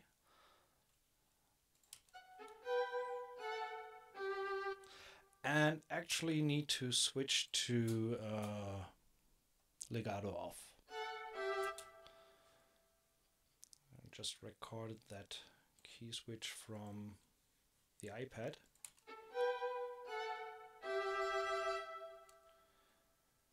And now we can adjust a little bit of mod wheel data here.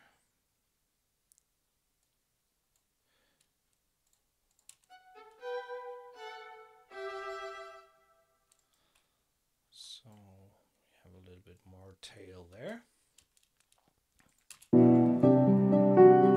And actually I can bring up the spiccatos a little bit here in volume. So turn these a little bit louder.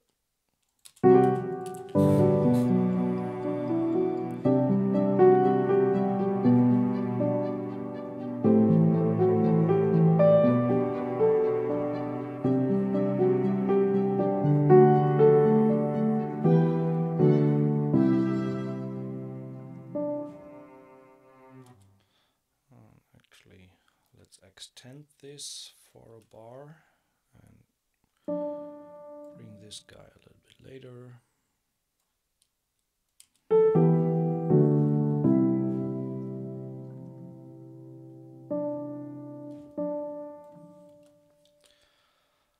So that it makes more sense there, and I think I'm going to copy over this to the violin too, so we should have the same stuff going on here. No, actually it didn't catch the... Let's try to go staccatissimo in the second violins and spiccato in the first. Let's see how they sound together.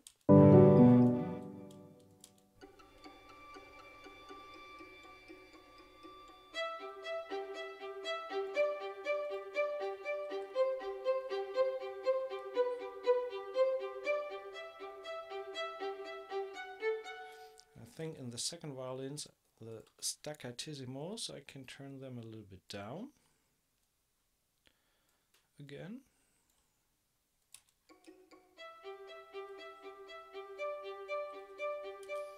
And then I want to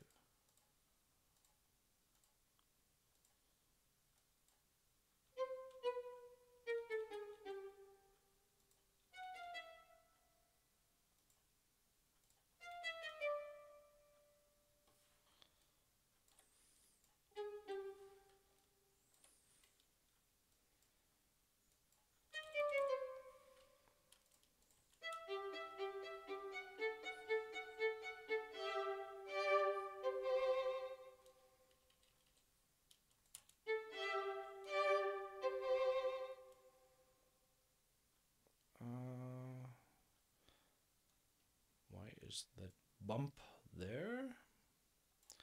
Check. Oh yeah, okay. Actually, you need that on the note.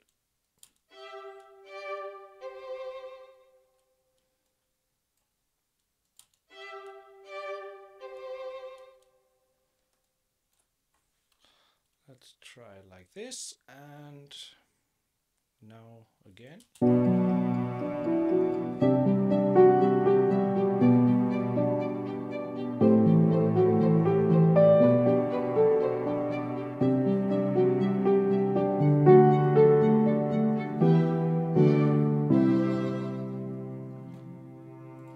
Actually, let's adjust the cello here as well.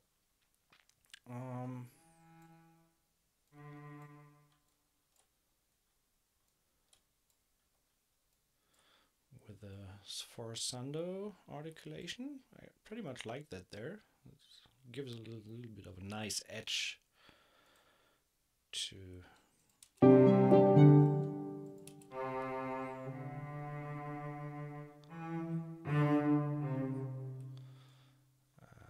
Velocity down a little bit there. And the last note can be again the marcato with the spiccato overlay. And we just need to adjust the modulation data there a little bit, I think. Yeah, we can bring that down way more.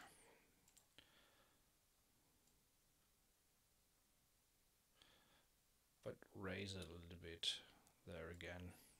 And then on the last part, we need the legato articulation again.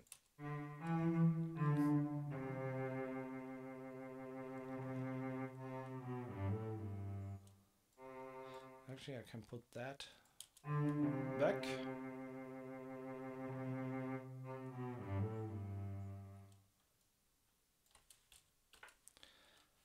Okay. Let's see what we have.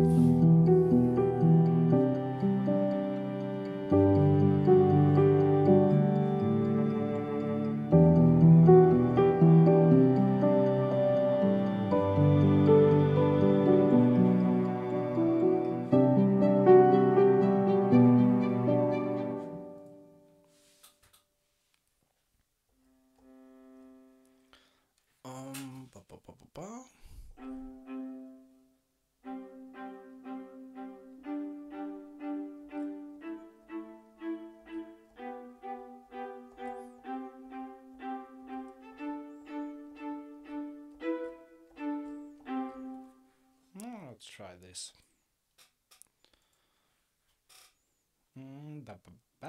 We're just starting on.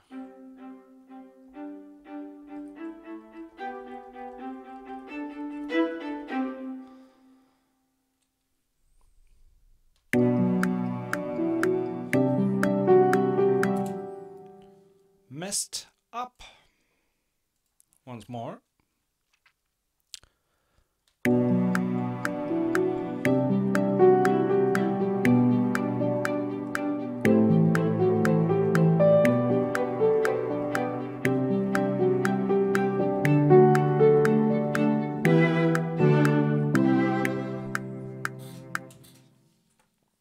Try to do it a little bit live, so bear with me.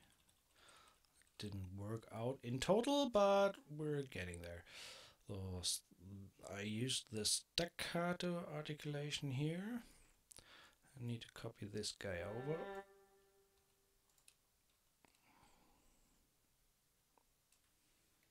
I think I wanted to have it like that.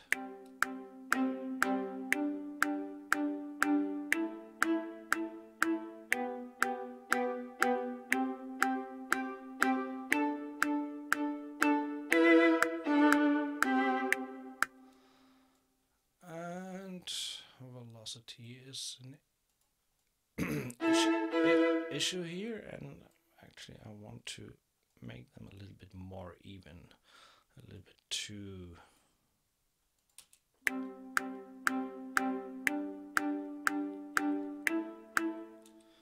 And again, on the last note, we're going to change to the marcato spiccato overlay.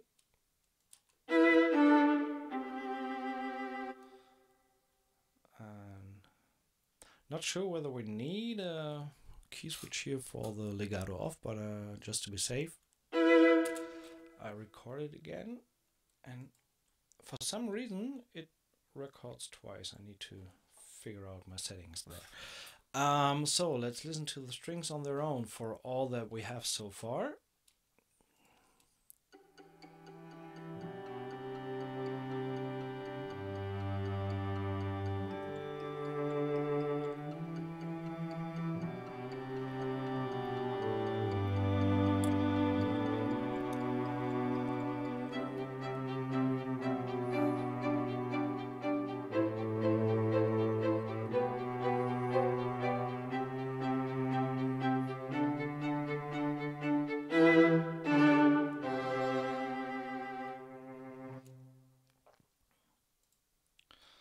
So we can actually extend that a little bit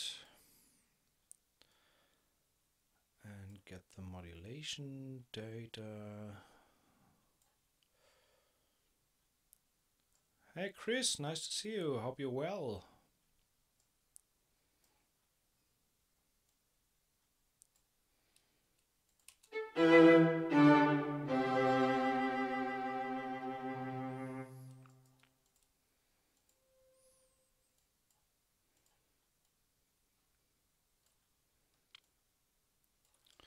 So I'm going to give it a smoother ending here.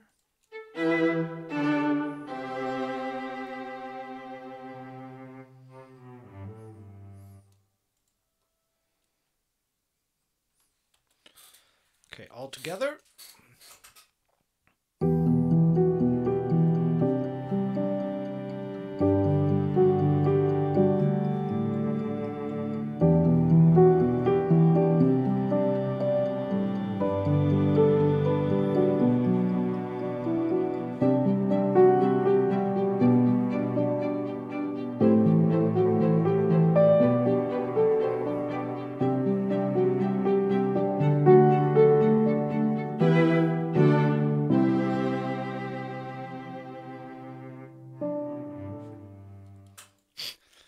Okay,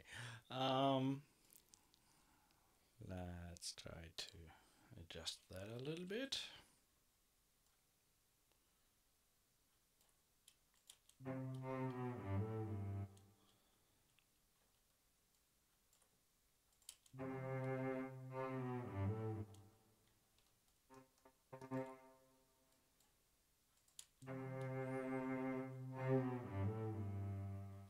That sounds better.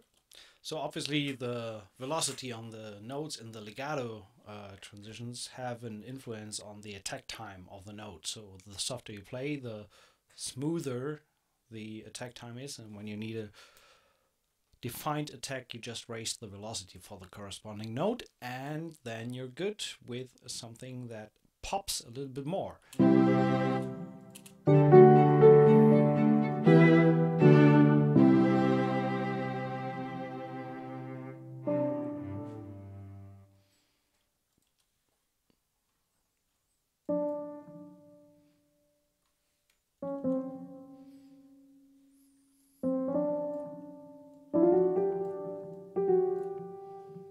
Might be funny to have it going together with the cello.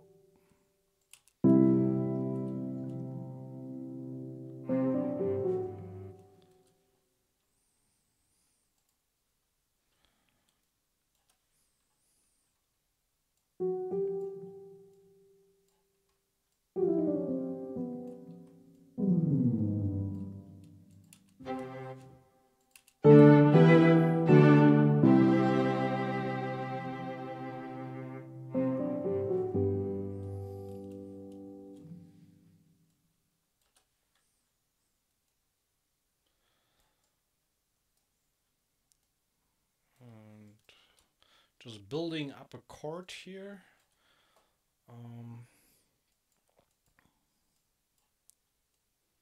So let's extend this, and we're going to give me a little bit of modulation.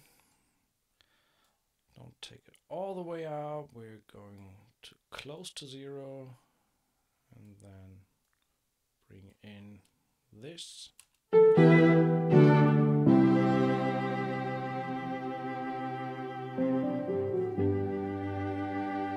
That sounds not so good. I think we need a little bit more modulation here. Bring up CC11 all the way, and we take this one down, starting here, I would say.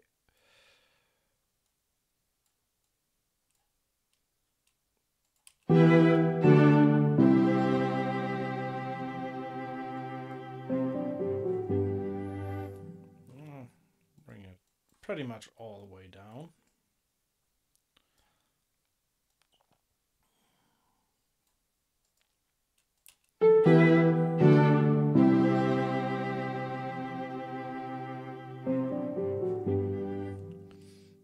Why I don't like that?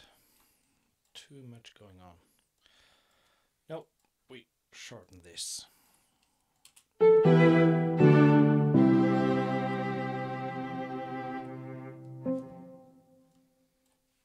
Actually get rid of this and take a look back at the modulation.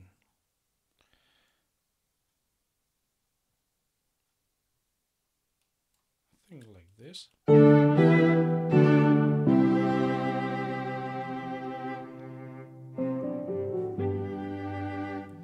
Now we can get in smoother here and change this back to the actual standard legato and bring the attack all the way down.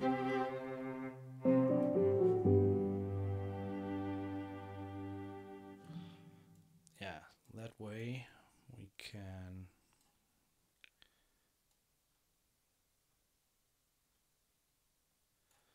do it like this.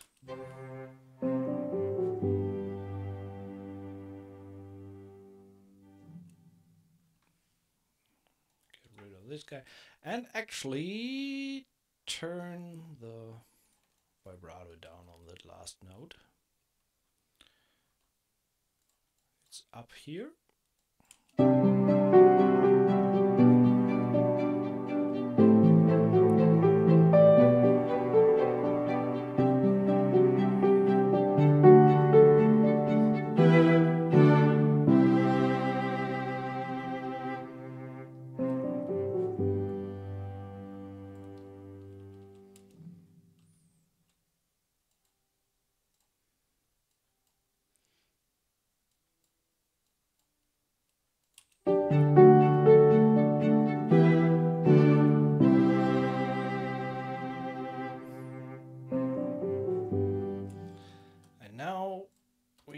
To adjust the cello a little bit as well so that they kind of stop at the same time.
I actually like that short little piece there. Maybe not even a need to bring in the full section. Not for this little piece.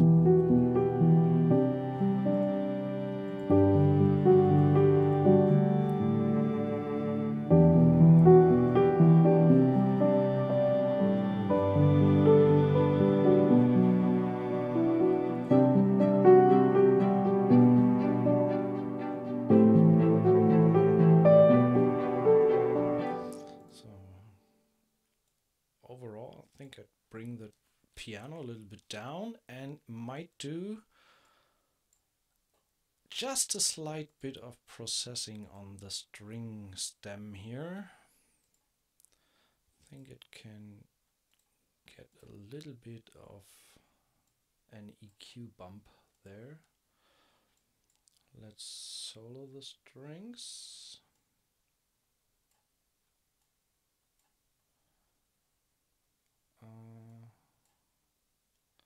There we go, solo on the strings.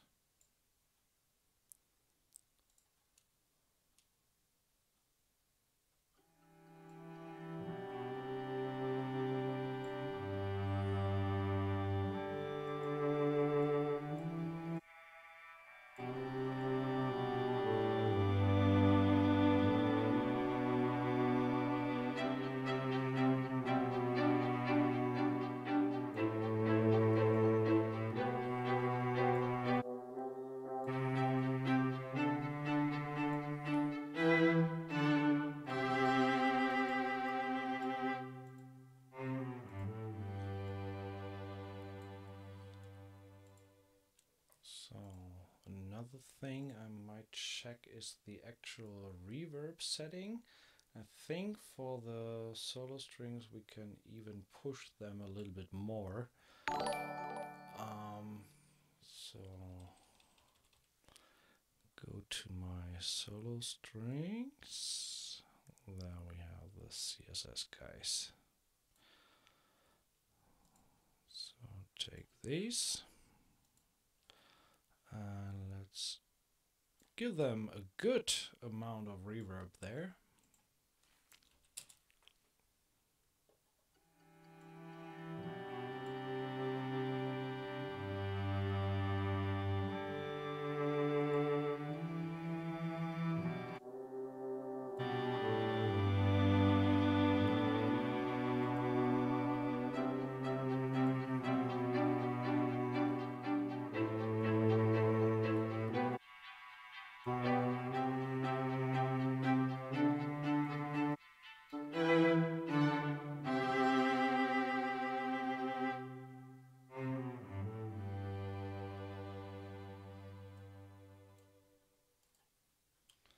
So I pretty much like this sound from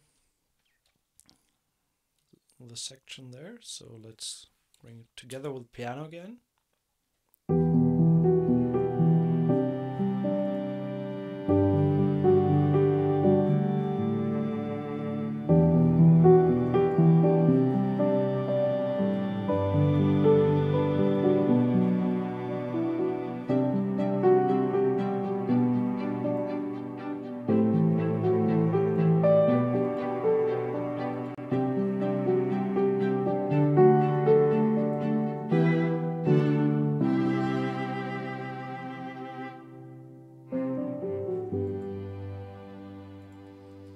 Just putting a little bit of a compressor on top of the piano to kind of tame the peaks and the jumps a little bit in the volume. I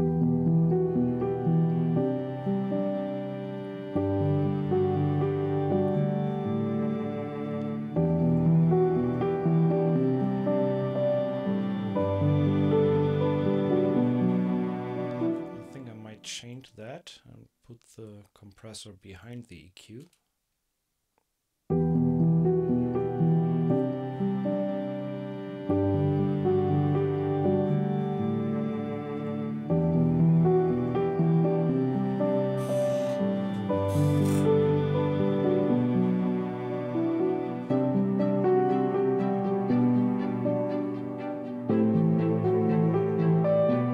I actually want to bring in just the violin section with harmonics here.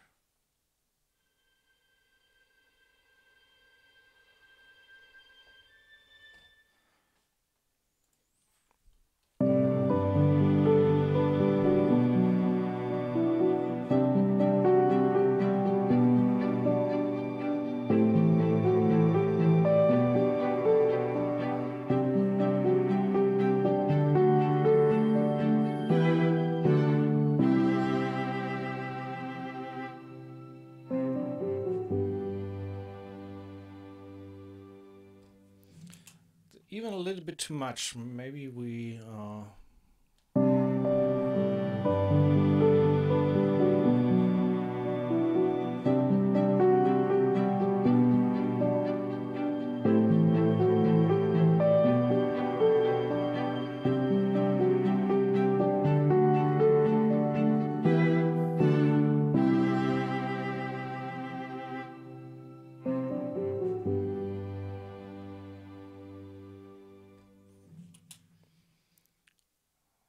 think that's enough there. Let's check it together.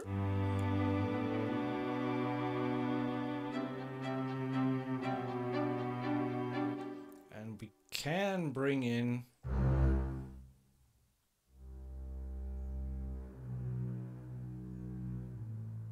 very, very subtle the double bass here for the low end information. Just pretty much the same line as the cello's playing.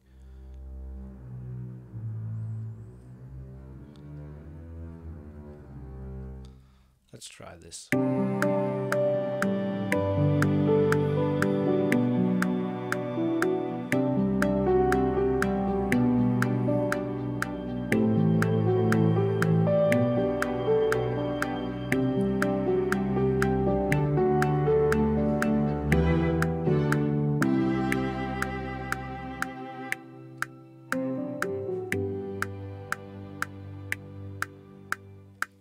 I think that last note even doesn't need to be there.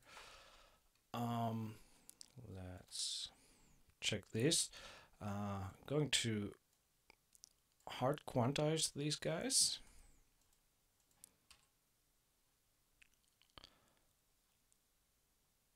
And just give the treatment with the timings, and that way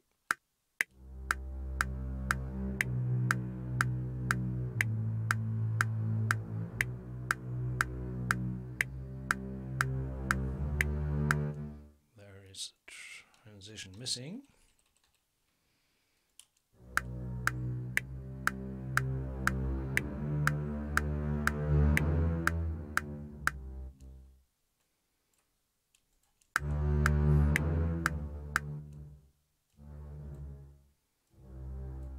Actually, we need to adjust this. I think we might switch to the sforzando sound here as well.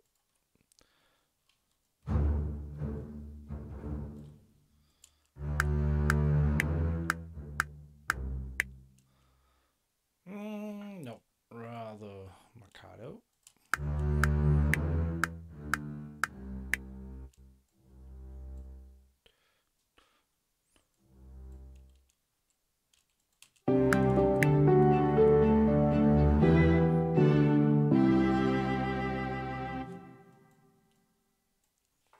Should be enough.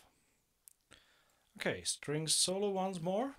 Pretty much like what we have here.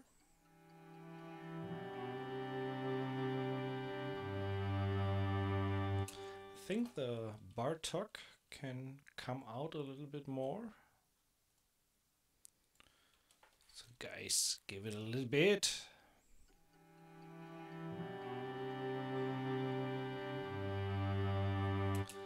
I think we're missing the CC11 data here. Since we messed around with that in the end here. Ah, exactly. That's why the waves are quiet. Okay, back down.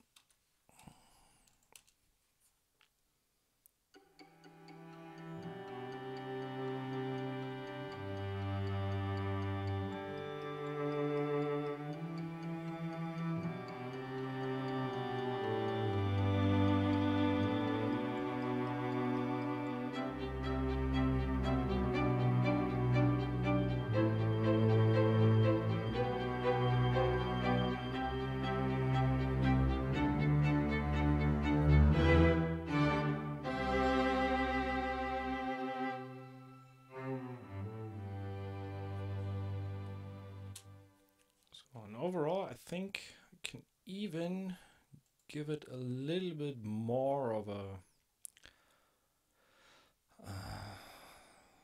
stereo image. Let's try to widen it very subtle.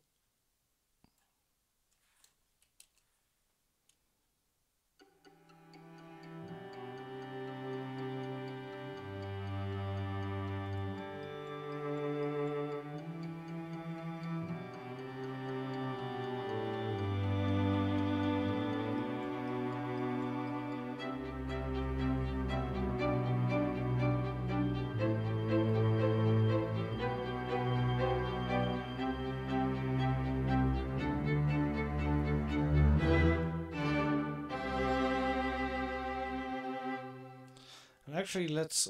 I have Valhalla Vintage Verb here. That's an orchestral setting that I found somewhere, I think on VI Control. In case you want to use this or try this, here is pause the video later on, and then you can see the settings. I didn't create that. I pretty much like the sound, but what I actually want to try to test out is to bring in the Verb Suite Classics here again. And my all-time favorite from this guy, where is it? The Boston Hall A. I love this sound.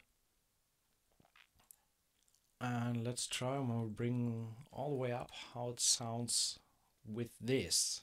Mute the piano.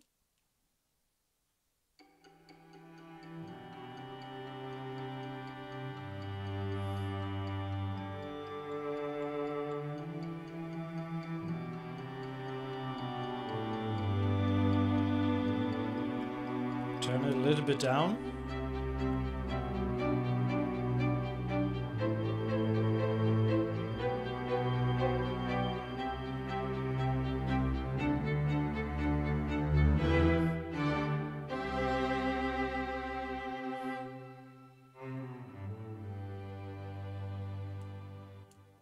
That's a pretty nice soundscape there. Let's bring in this guy. Bring in all the tracks.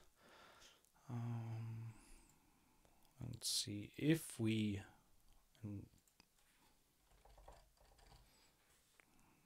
a mistake there.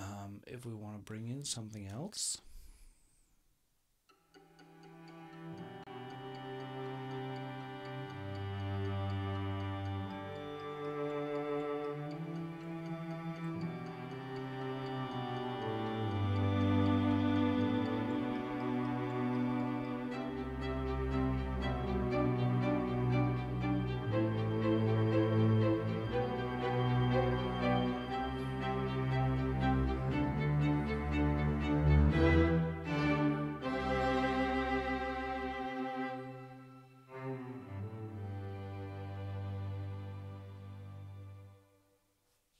Well, actually, I don't think we need anything else there.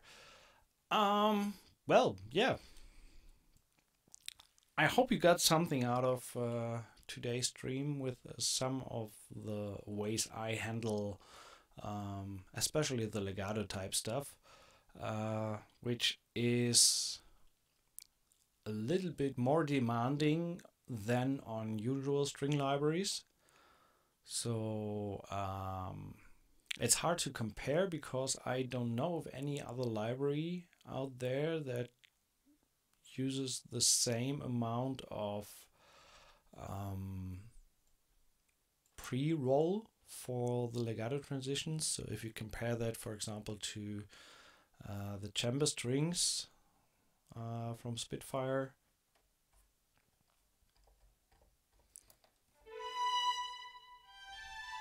and use the performance legato patch. It's still loading.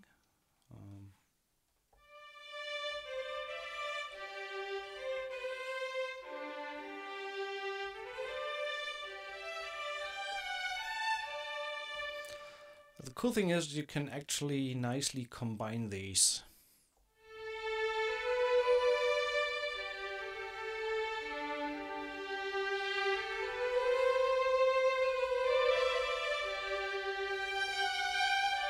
I mean, when you use other libraries, you definitely need to fiddle a little bit more around with the legato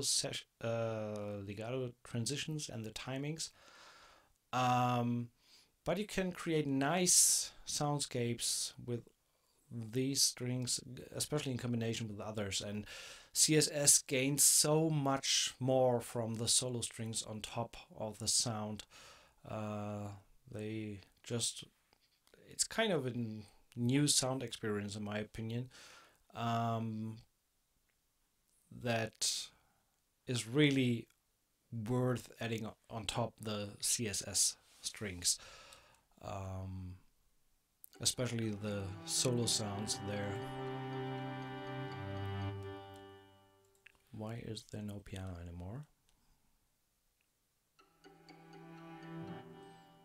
I think I kicked it out totally now.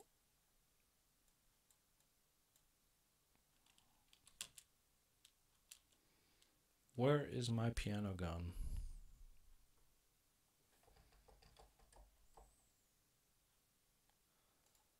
Huh? The sound is there. Ah, I think I soloed the groups. Yeah, exactly. There is my piano gone. Where is my piano gone?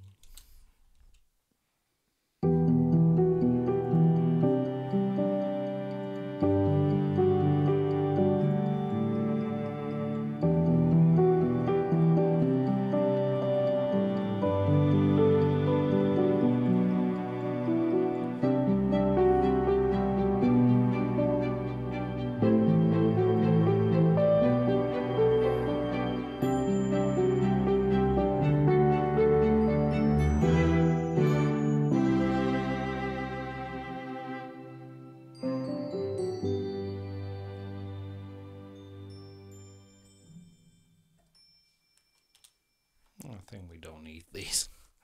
Yeah, nice little tune. More focus on the solo strings here, but I think we made a point before in the course of the stream, looking at the combination between the solo strings and the Cinematic Studio ensemble strings. Anyway, thanks for watching tonight, and yeah, this is what we came up with today. Hope you have a great evening, week, and all that stuff, and don't forget to buy elements if you don't have yet. Have a nice time. Bye bye.